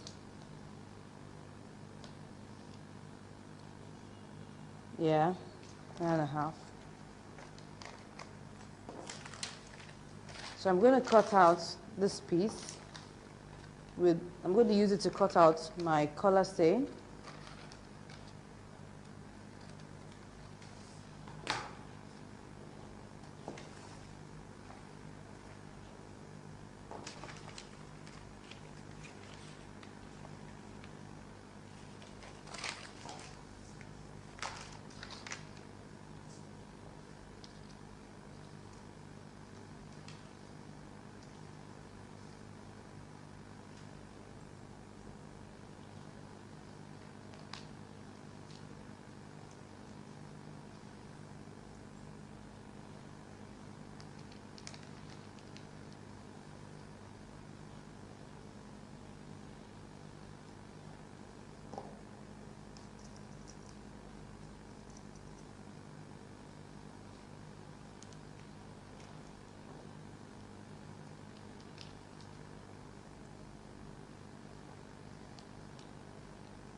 Okay, now we've cut it out. What we'll do next will be to iron it on top of our fabric, and then we'll meet at the machine to sew it. So now we have ironed it out on our fabric, and we have cut out our seam allowance around it, and we have also cut another piece that will be underneath it like that. So I place them together, and I'm going to sew the top alone for now.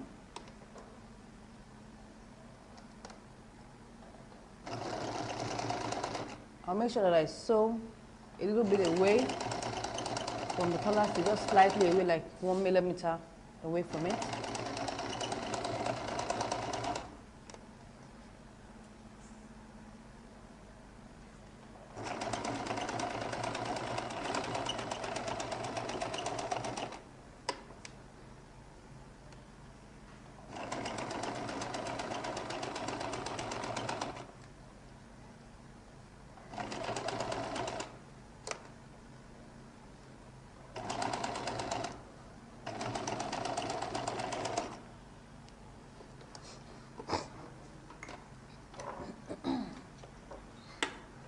So I will notch it all the way.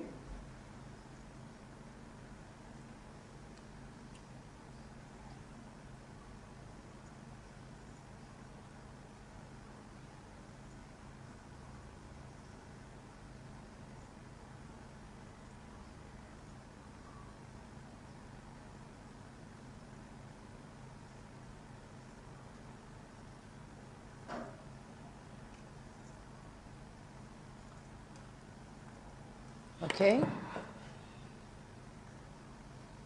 I'll remove the pins. Now top stitch on the piece that's underneath the collar.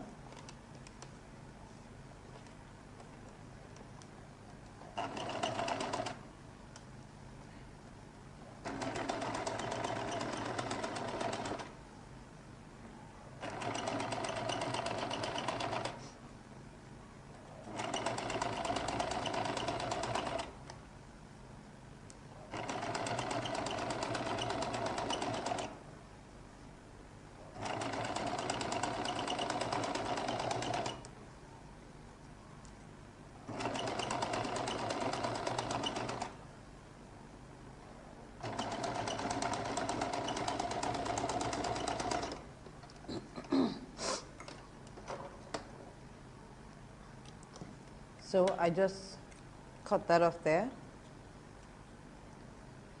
So I'll now turn this, stitch this one down properly. Yeah.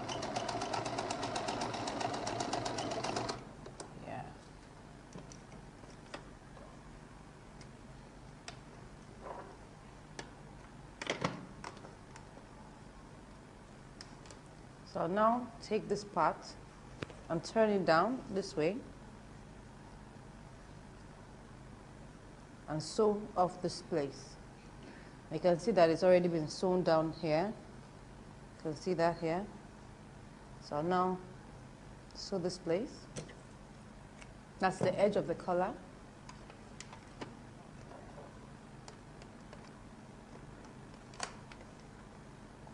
Sew by the side.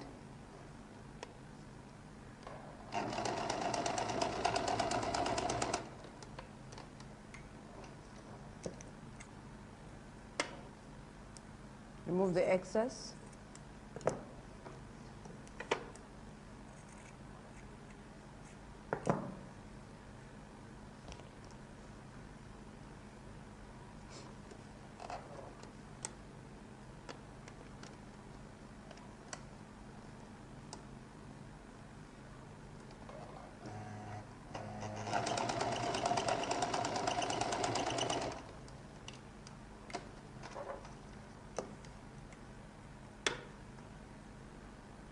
Remove the excess and trim it off like that. And we turn to the right side.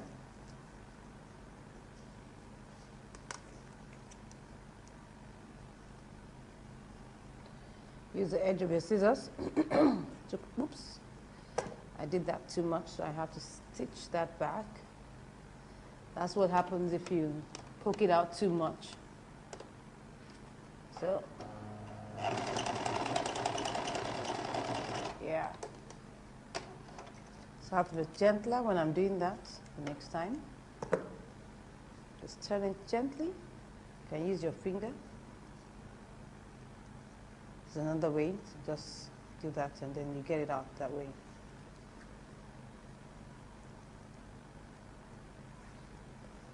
Can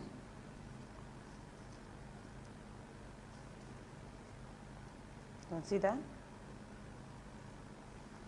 So I'll just use my pins to hold it down.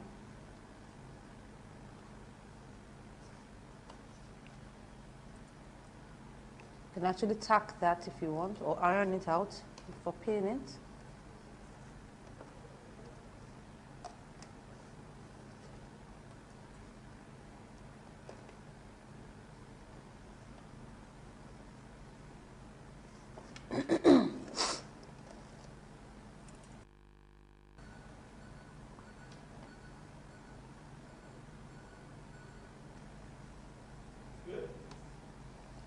So I'm pinning it there. So we'll keep on pinning that way.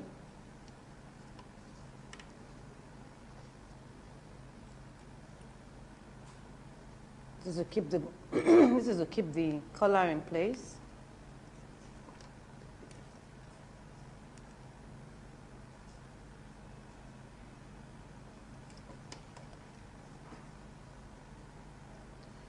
So you can see that because of the way we pinned it, we have a little excess coming out from underneath it.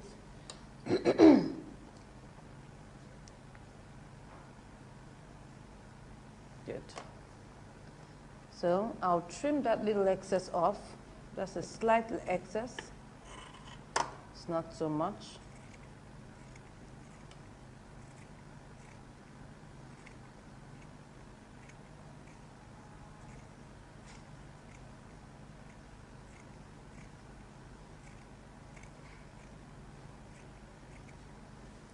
Okay, so after trimming that, I'll now check the edges to be sure that it's equal, because you don't want one looking longer. This looks slightly longer, so I'll trim a little bit off that, because 1/8 can make a huge difference in the way a collar looks. So trim that down. Check it, take a look at it again. Yeah, it's equal. So once I've done that,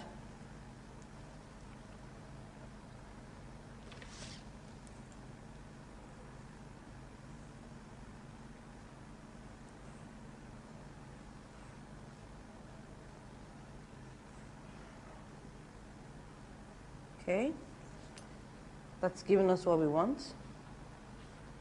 So I'll get the midpoint.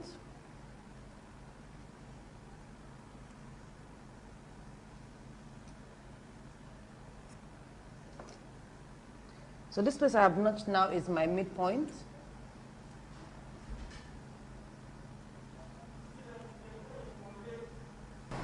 So now we've pinned this up like this, and we've gotten the midpoint. So the next thing is that we'll get the midpoint of the neckline too.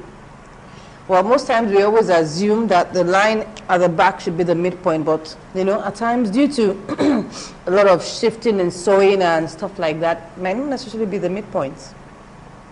So you need to place this together at the two. Place the two edges together, then now begin to take it to the back till we get the midpoint. Just like I told you, just a slight shift, you see that? Very slight, not much. But like I always say, 1/8 of an inch makes a whole lot of difference. You can see that this is the middle, and this is where my center is. It's just like 1/8 of an inch difference.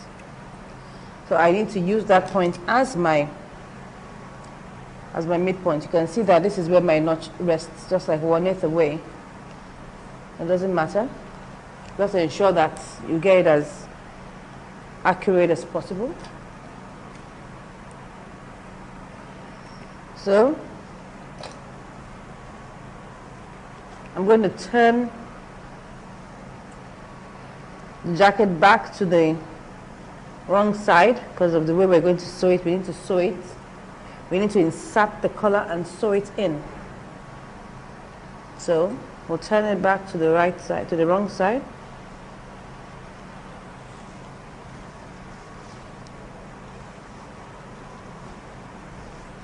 We're almost done.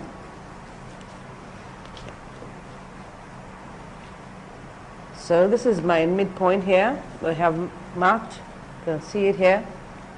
This is how it's going to be. The collar is going to sit this way. This is how it's going to sit all along the edge. So you need to understand that. So this is how we're going to place it. The side that doesn't have collar, say, would be facing the back this way. So we pin it there.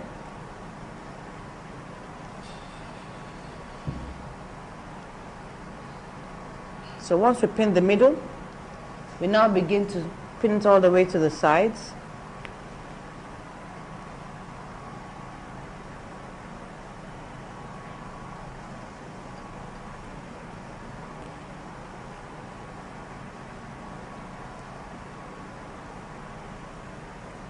So what I need to do is to ensure that I get this edge equidistant.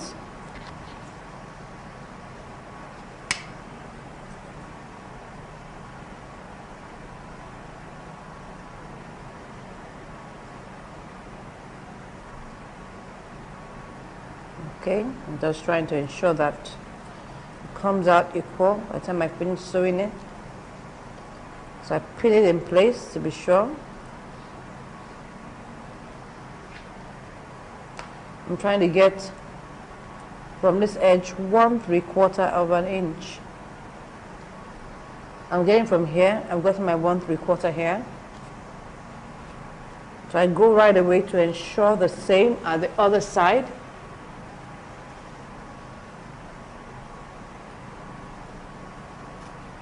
This is how it will be folded.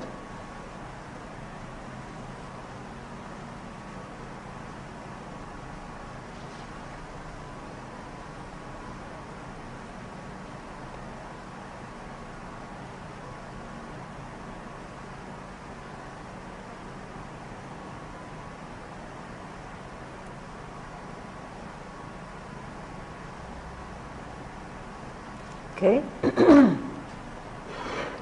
I've gotten it equal now. So now pin it in place.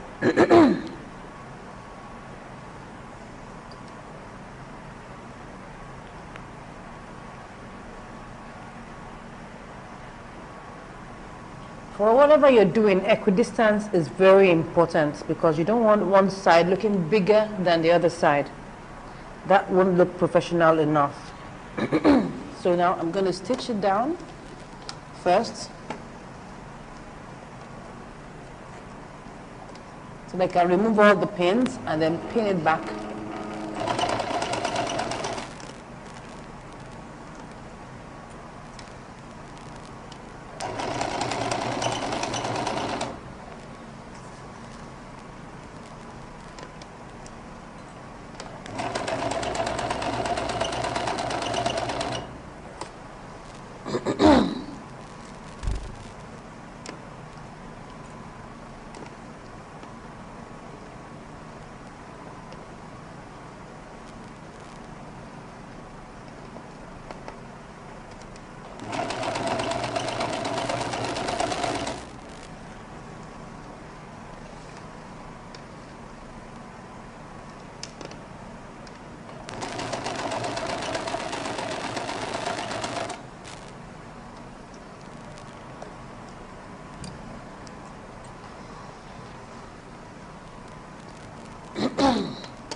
Okay, so now I can remove my pins and pin it up properly.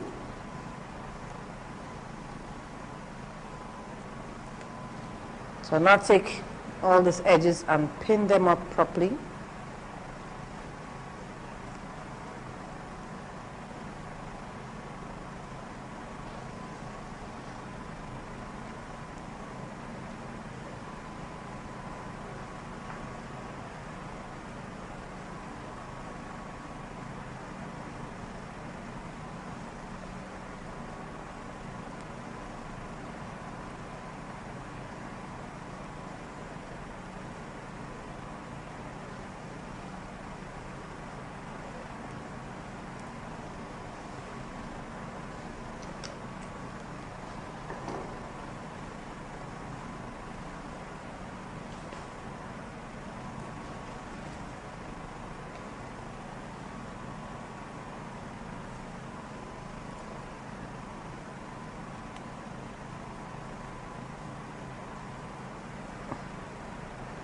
So now we can now stitch it once we're done with pinning.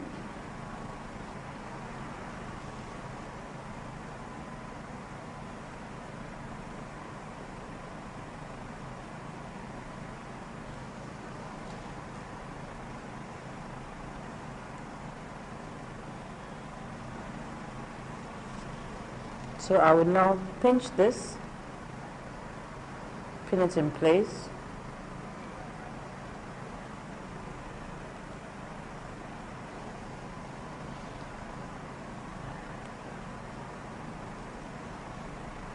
Okay, now we can sew.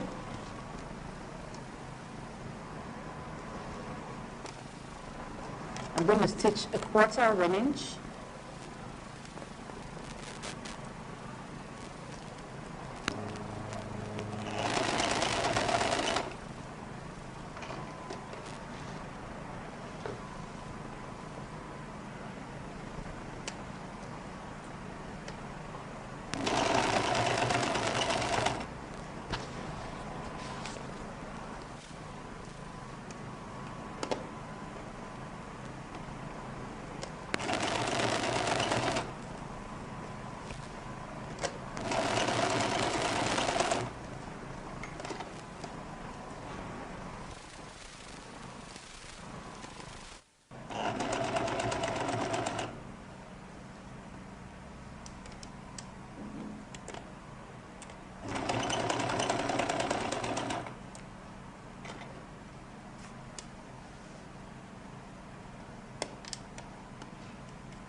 So now that we've done this, we've sewn it all round the neckline.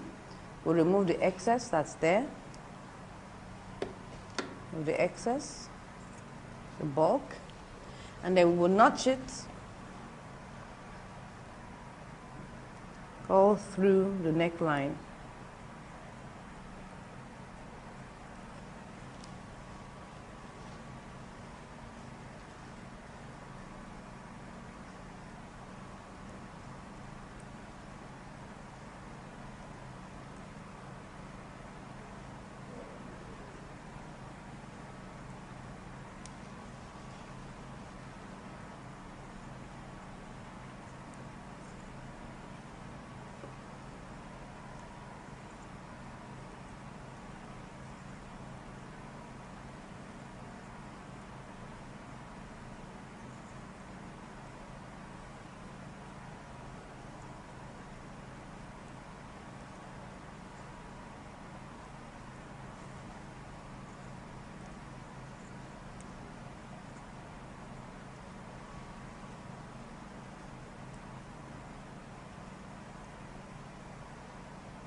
So we're going to turn it back to the right side.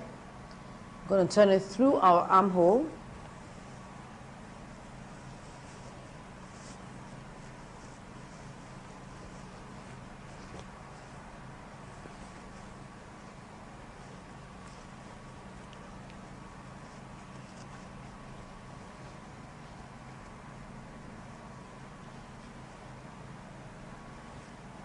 You can see it's the same.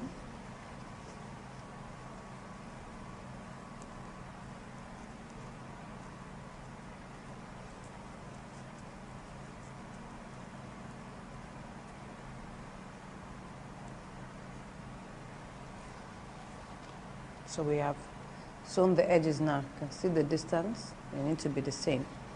Now one more thing we're going to do will be to top stitch together. This, now you can see that this is looking bulky here.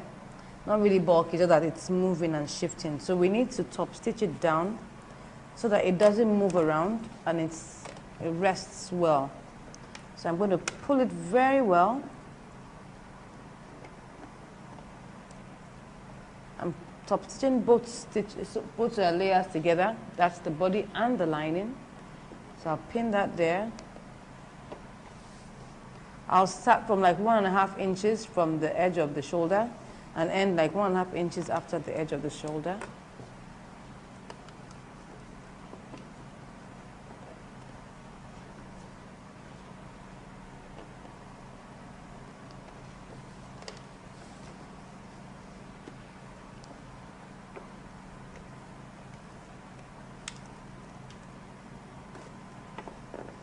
So I'm pulling it so that there are no folds. You can iron that out soon so that you're sure of that.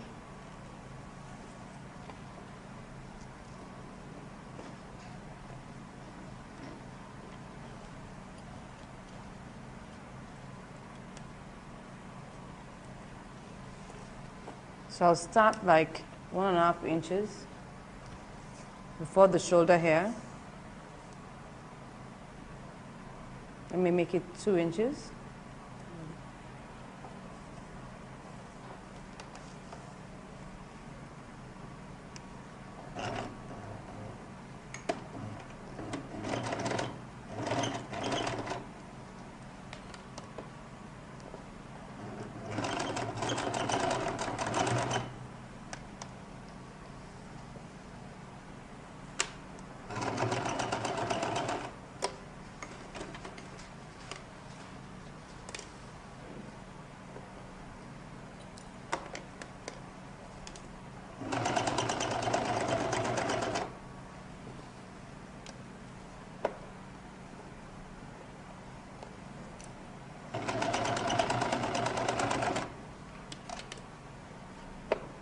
Stop around 2 inches there.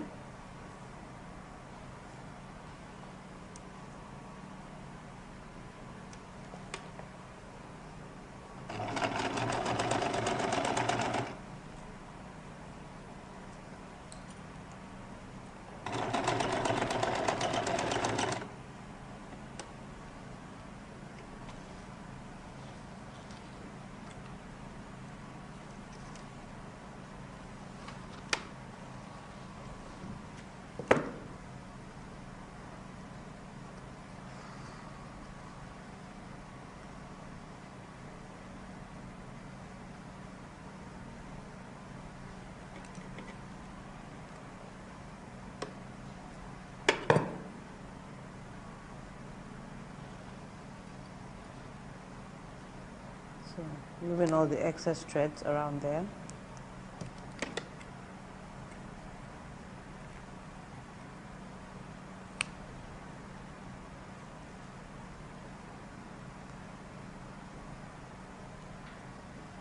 Okay.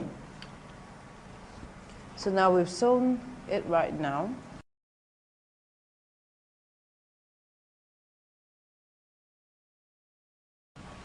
Next what we're going to do will be to pin our armhole. But before we do that, we need to first of all check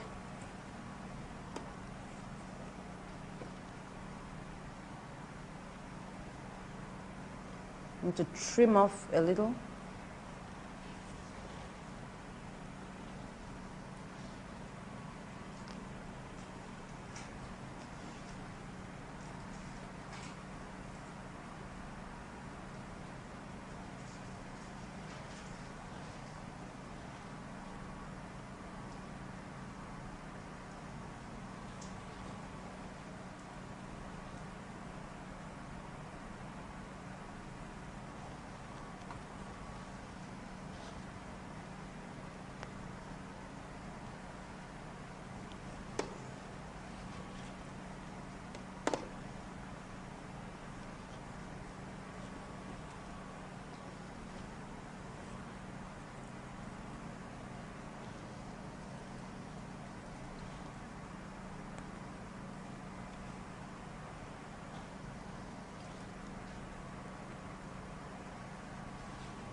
I'll pin the other one to determine what I'm going to trim off.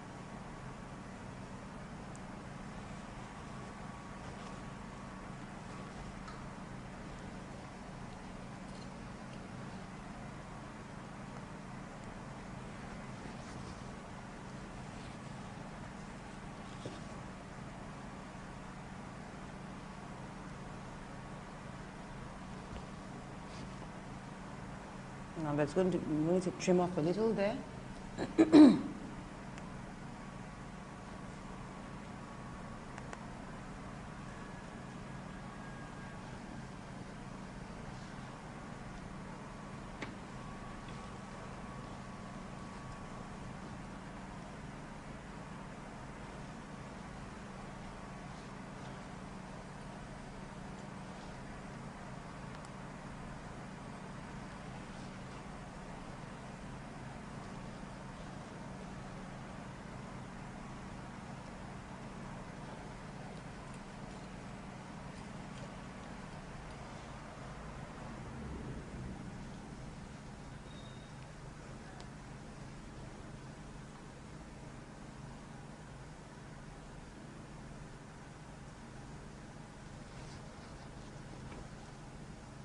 For the back, you need to check the level where the line is.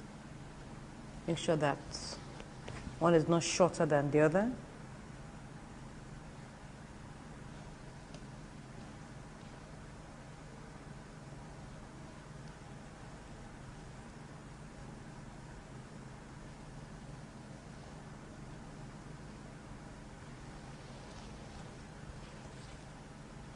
I'll turn to the wrong side so I can see what I'm trimming very well. You can see I need to take some part of that off.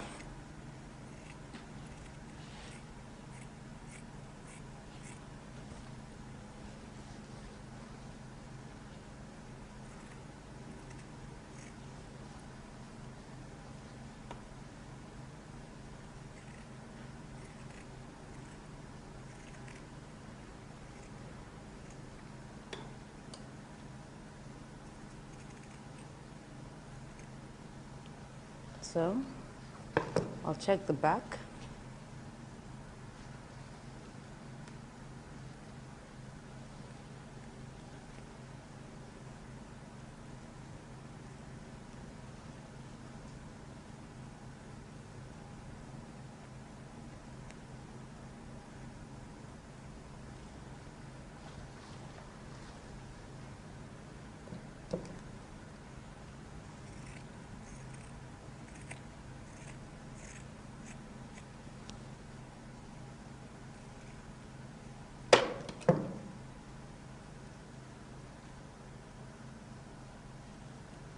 Okay, let's trim the second sleeve, the armhole.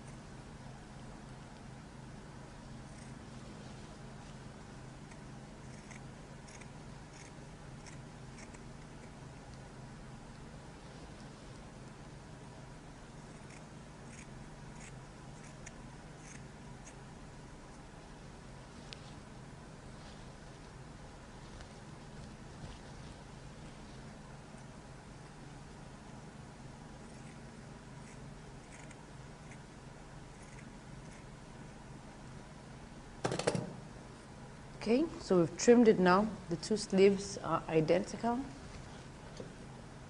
I'll now check the arm side. That's the measurement of the armhole. Because at times it may be different for each armhole.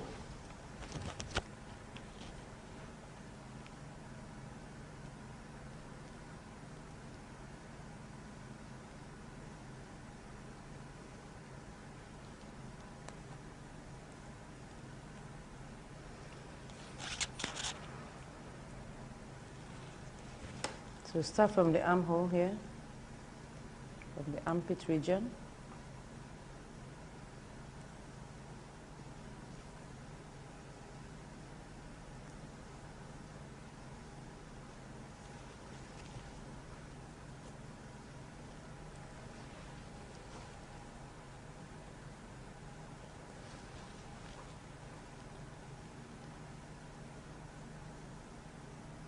This is like 19¾ Let me check the second armhole.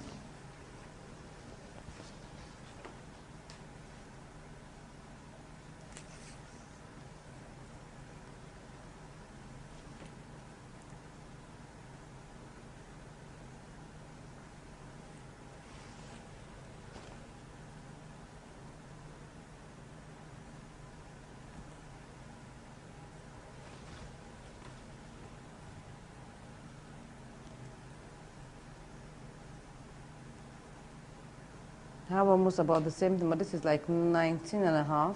So we'll use 19¾ because it's bigger of the two. So we'll use that as the measurement of what we want to do.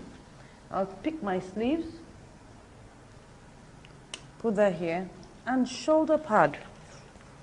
Now, this can be naked shoulder pad. It doesn't really have to be covered up with fabric because we're going to insert it into the shoulder.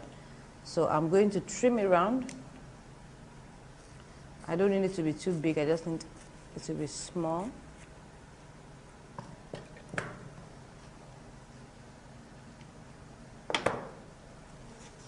So let me see, let me check whether it's just fine. I'll remove the pins at this point here.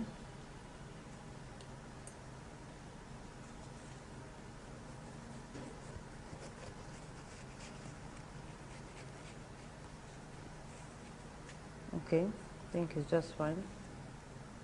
Can sit there. So you put that in halfway there and you pin it back.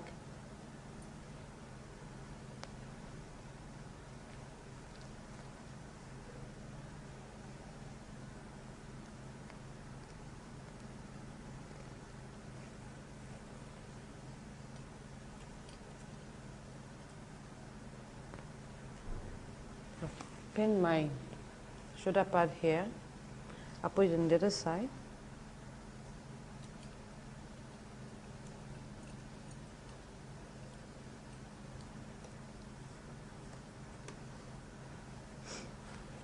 Take my shoulder pad.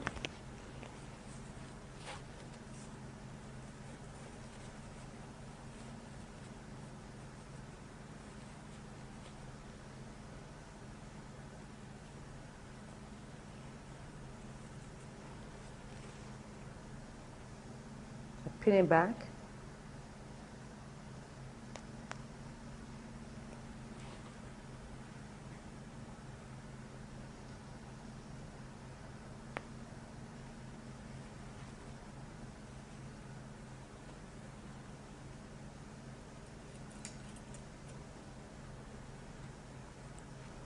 So now we put our shoulder pads in. You can see that it's not really big, it's just a very small shoulder pad. You can decide to do without it if you don't want shoulder pads. So I'm now going to ease in my sleeve. Now if you check what is here, what we're using is 9¾ inches.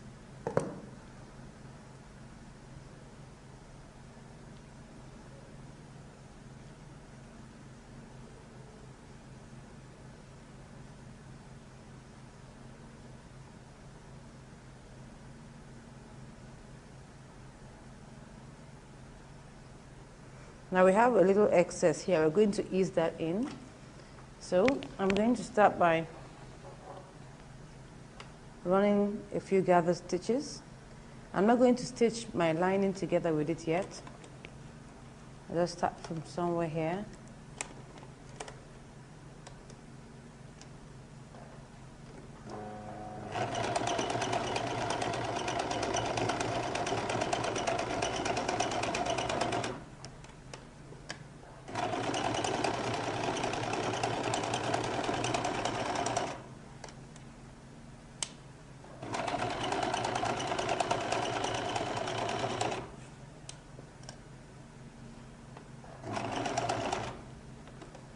Okay.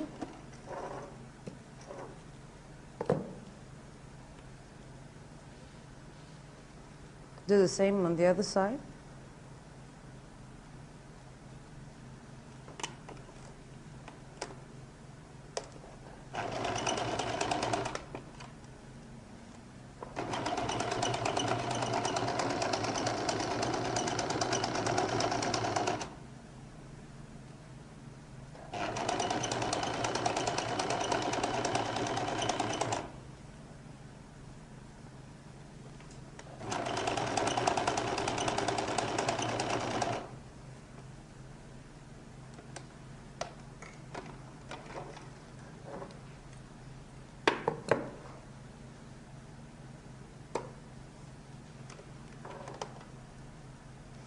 So I'll now pick one of the strands of thread and pull this as a slight gather,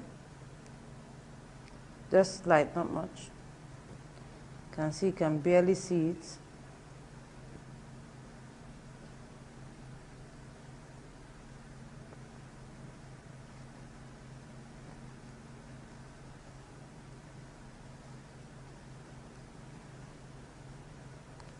Let me try this on the edge. It's a little tight there. Okay, this one is better. You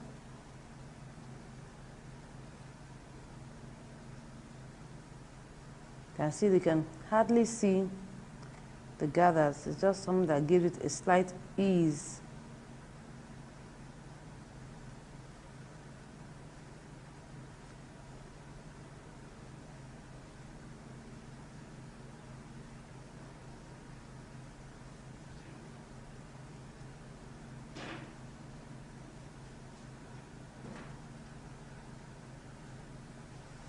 So I'm now going to reduce it to slight, very slight.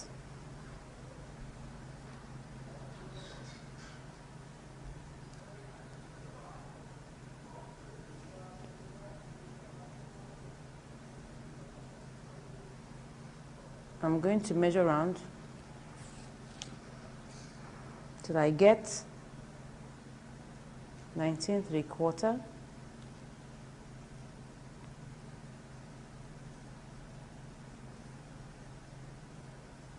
I have 19, so I need to reduce it.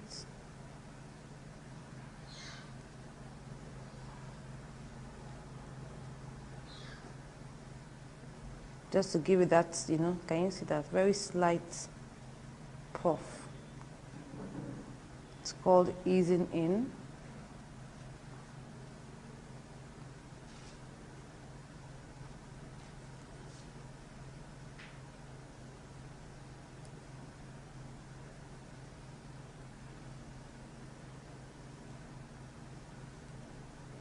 Let me leave it at 19½.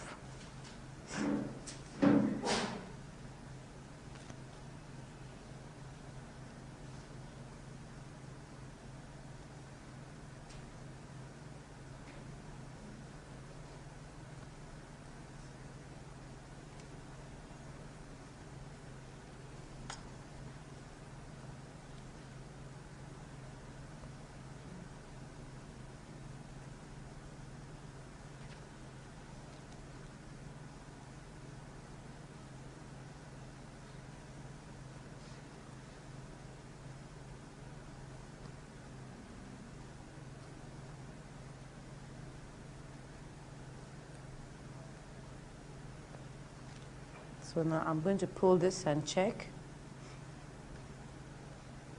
I'll measure it.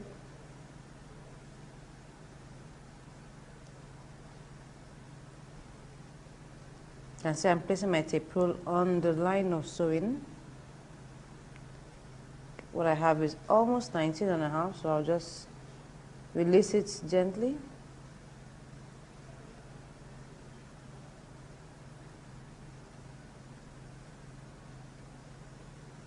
You can see how it's just showing a slight puff there.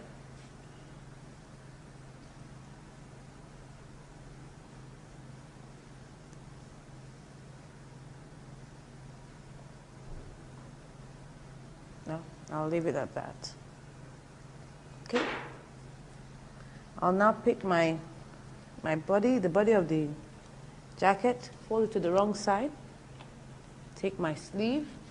Now one thing we need to take note of is that when we want to fix the sleeve for the jacket, like I told you, they were just observing a few rules from making the suit, so it's not like as if it's a full suit.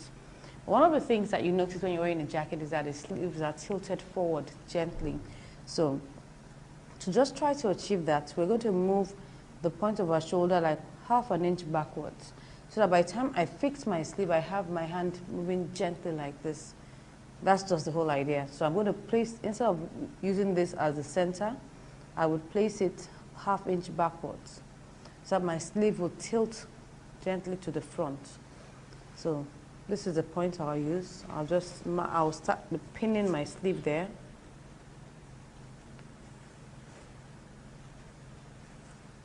So this is the back. So I just take my mark and take it backwards slightly. That's about ½ inch backwards.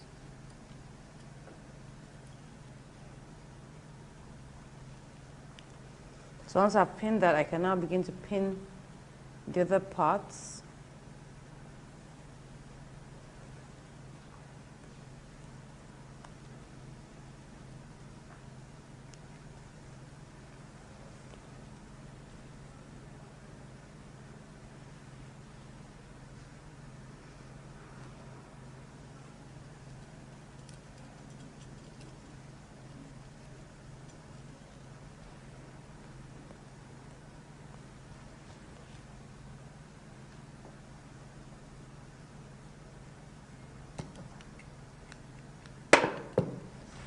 Pin here.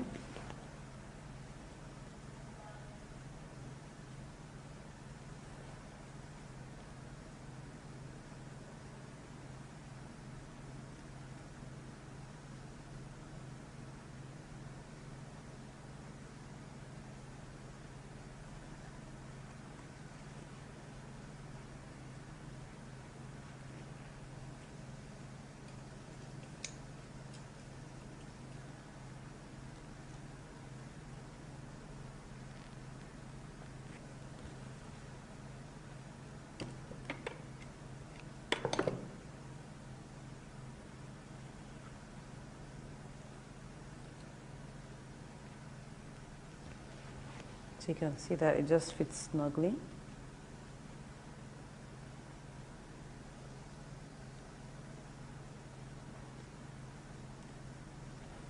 So I've pinned that inside this armhole now. So I'll pin the second sleeve into the armhole. Forget that we tilt it by ½ inch backward. This is my back, so I'm going to put it here.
Okay.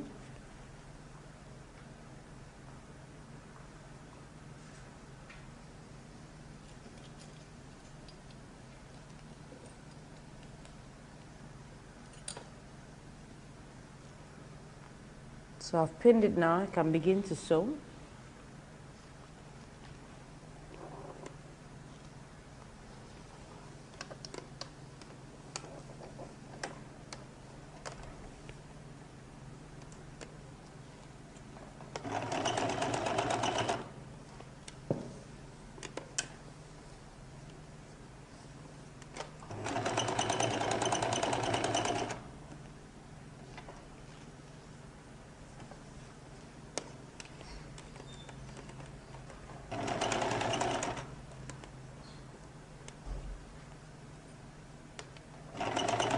So I'm sewing slightly beneath that line, slightly below the line.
So now we've sewn the sleeve. Let's check round to be sure everything is okay. Let's sew the second sleeve.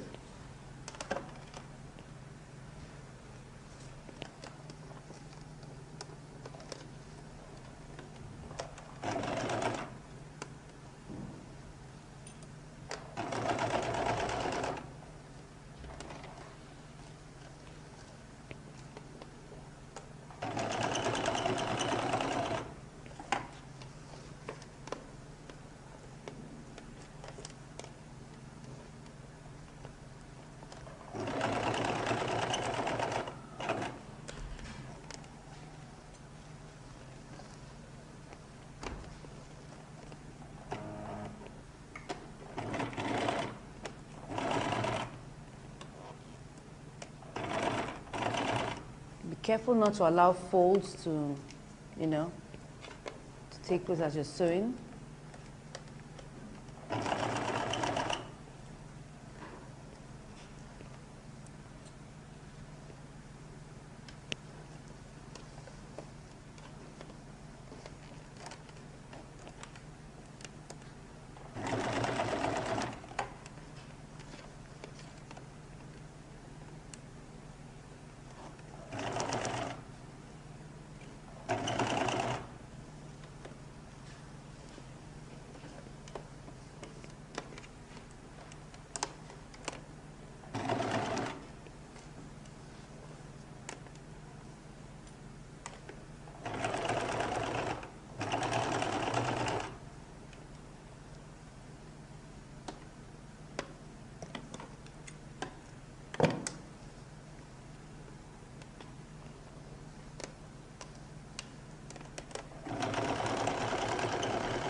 So we finished sewing the two armholes now.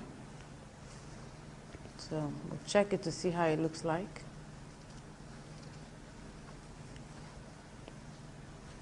You can see that the slight puff that we left there, just to create space for the shoulder part.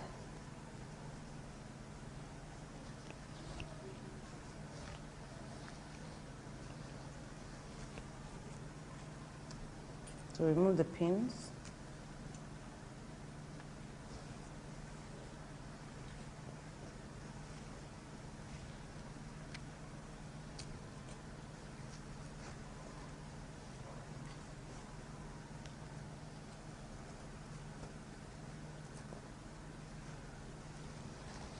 Show that there are no folds.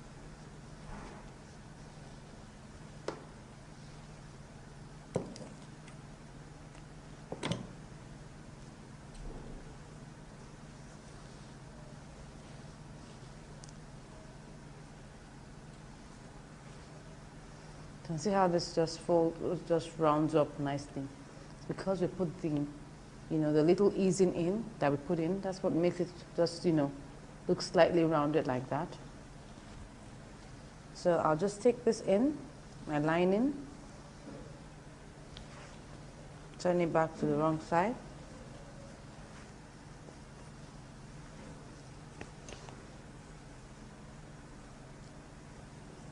So we're going to use the lining to turn it over like that and hem it down.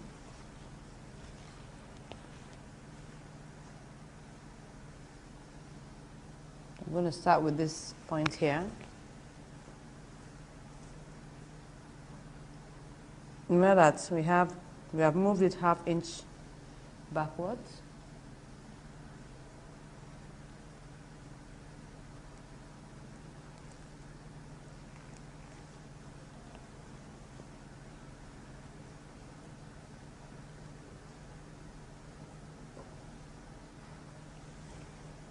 So I'll just be pinning all the way around now.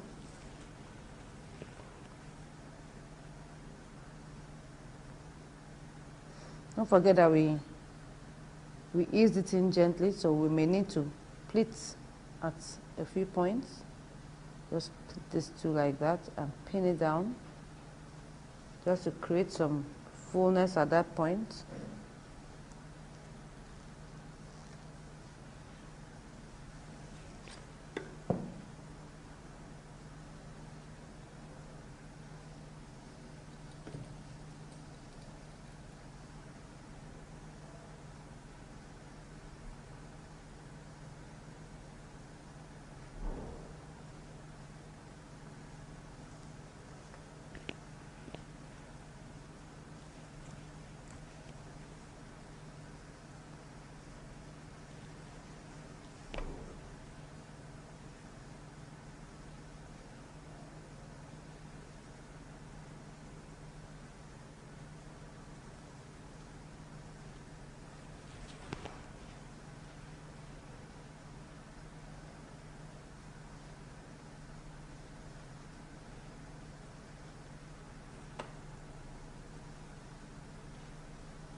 You want to erase every rough edge as much as possible.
So we pin this one.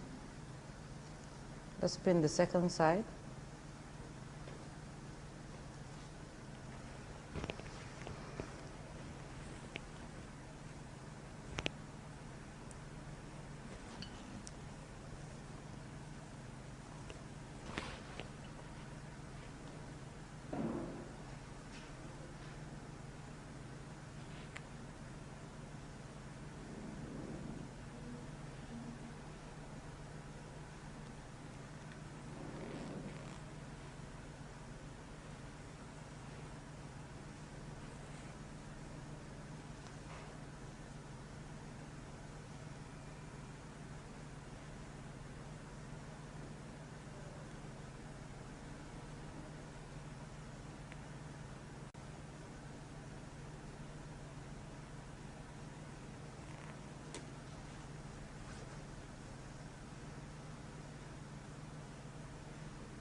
Okay, so we have pinned it round now. You can see that we're taking care of all the rough edges. All the rough edges have been taken care of. So we'll pick our needle now and begin to hem. So we're going to use overcasting to hem it. We're not doing slip hemming. You can also decide to do slip hemming, but we're not doing slip hemming. All we just need to be doing is taking it over like that, every half an inch.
So almost done with the second sleeve.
Okay, so now we have finished our jacket. What remains are the buttons.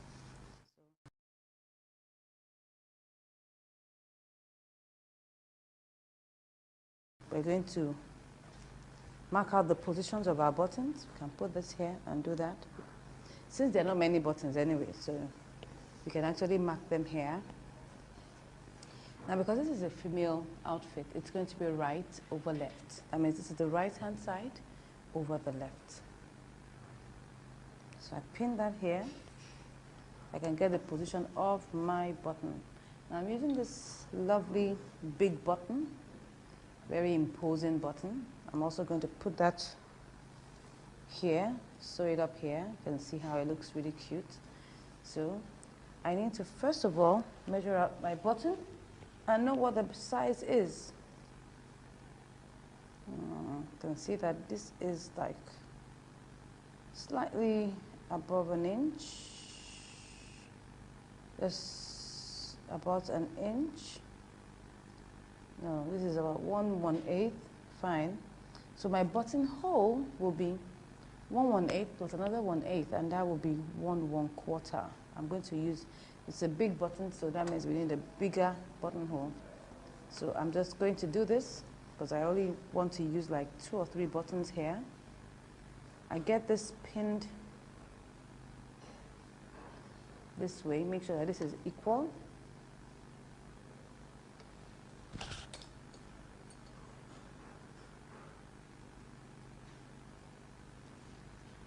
Once I've gotten that equal, I now take this and place it on top of the other so that I can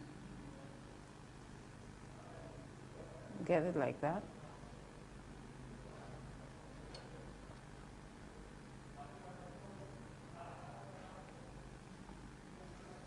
Okay, and I'll just pin it one more time there.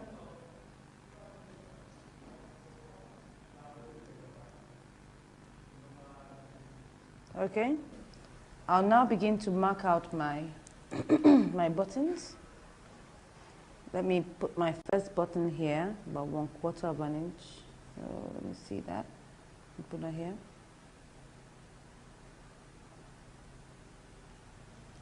So that's my first position of my button. 1/2 inch away from the edge. I'll make it 1/1/8 instead of 1/1/4. Let's work with that.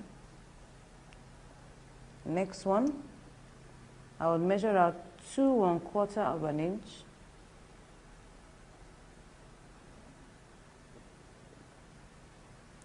Final one, 2 1/4 of an inch.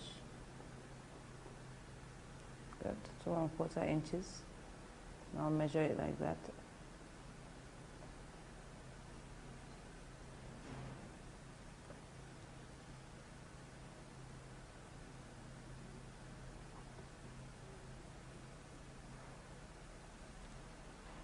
So you can see that faintly there. So we have 1, 2, 3. Then we put a button here and we put a button on the other side. So let's do our buttonholes. After which we will fix our buttons. So set it.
Let's do the third one, the third and final buttonhole.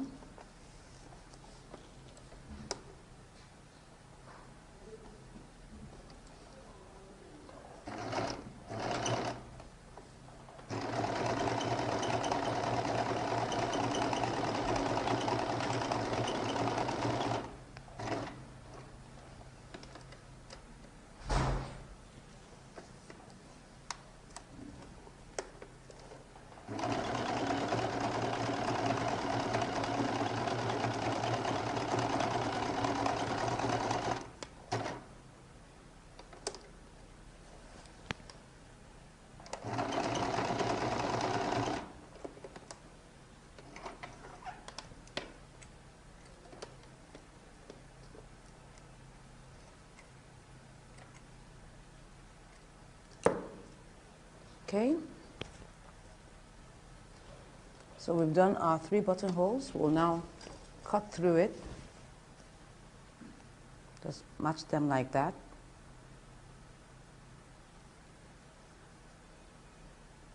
Can use a blade or seam ripper.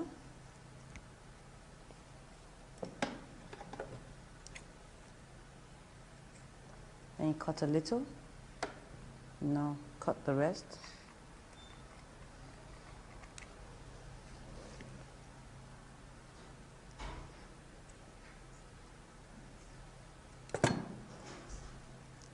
Remove all the excess threads.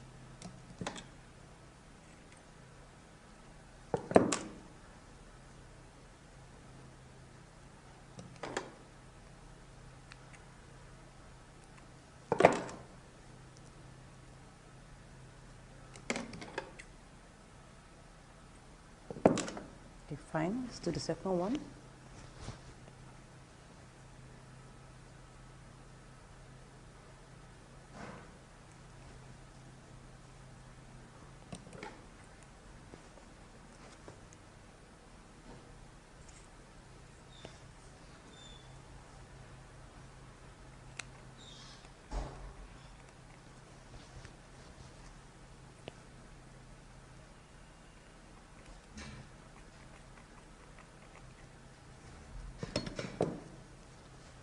Remove all the threads.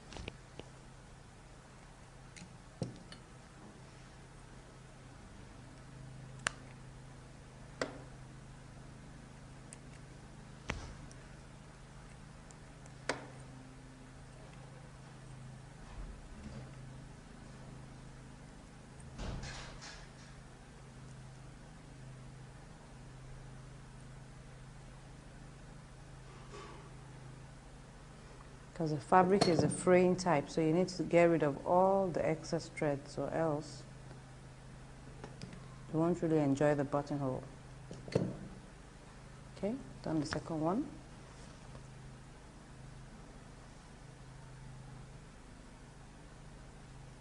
The third one.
Okay, so we'll take it back, lay it on top of one another again, and then we'll now get the placement of the buttons.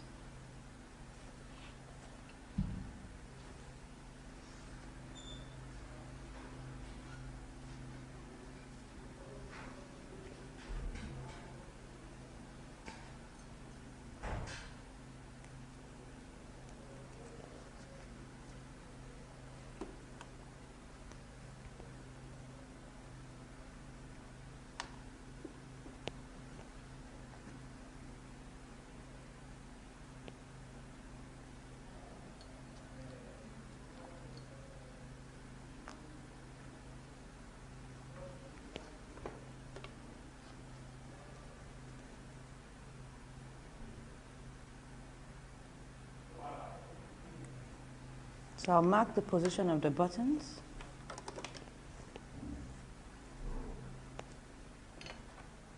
So we've gotten the position of our buttons now. So what we're going to sew it now. So this is the position of our buttons here. Now let's begin to sew.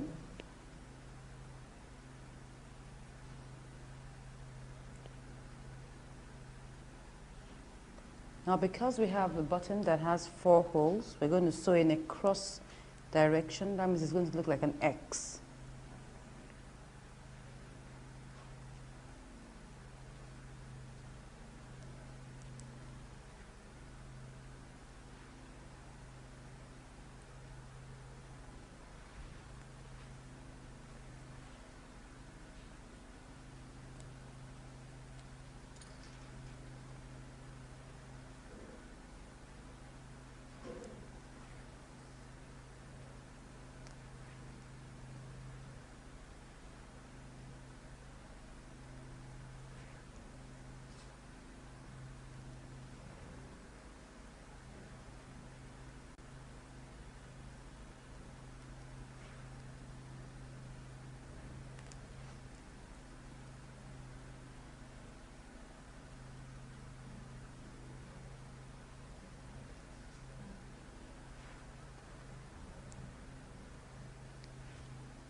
So we tighten it.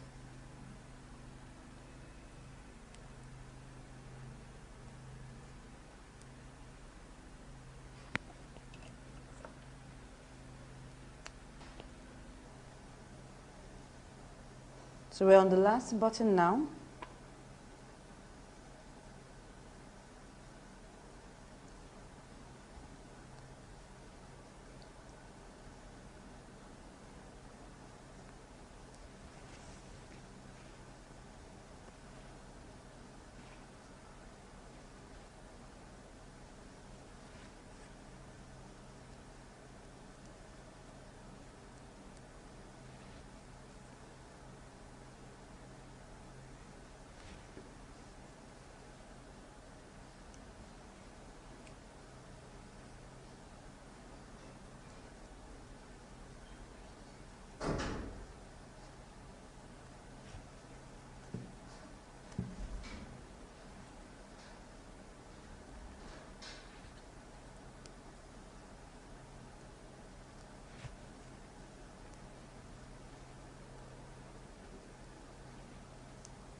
So now we're done. I'll iron it out and then I'll try it on for you to see. So what about this? I'm sure you like what you're seeing. We have actually finished making our lady's jacket. I'm going to model it for you to see. And it's not as difficult as it looks, you know, because when you put in all that effort, you surely come out with results. So why don't you grab your drafting paper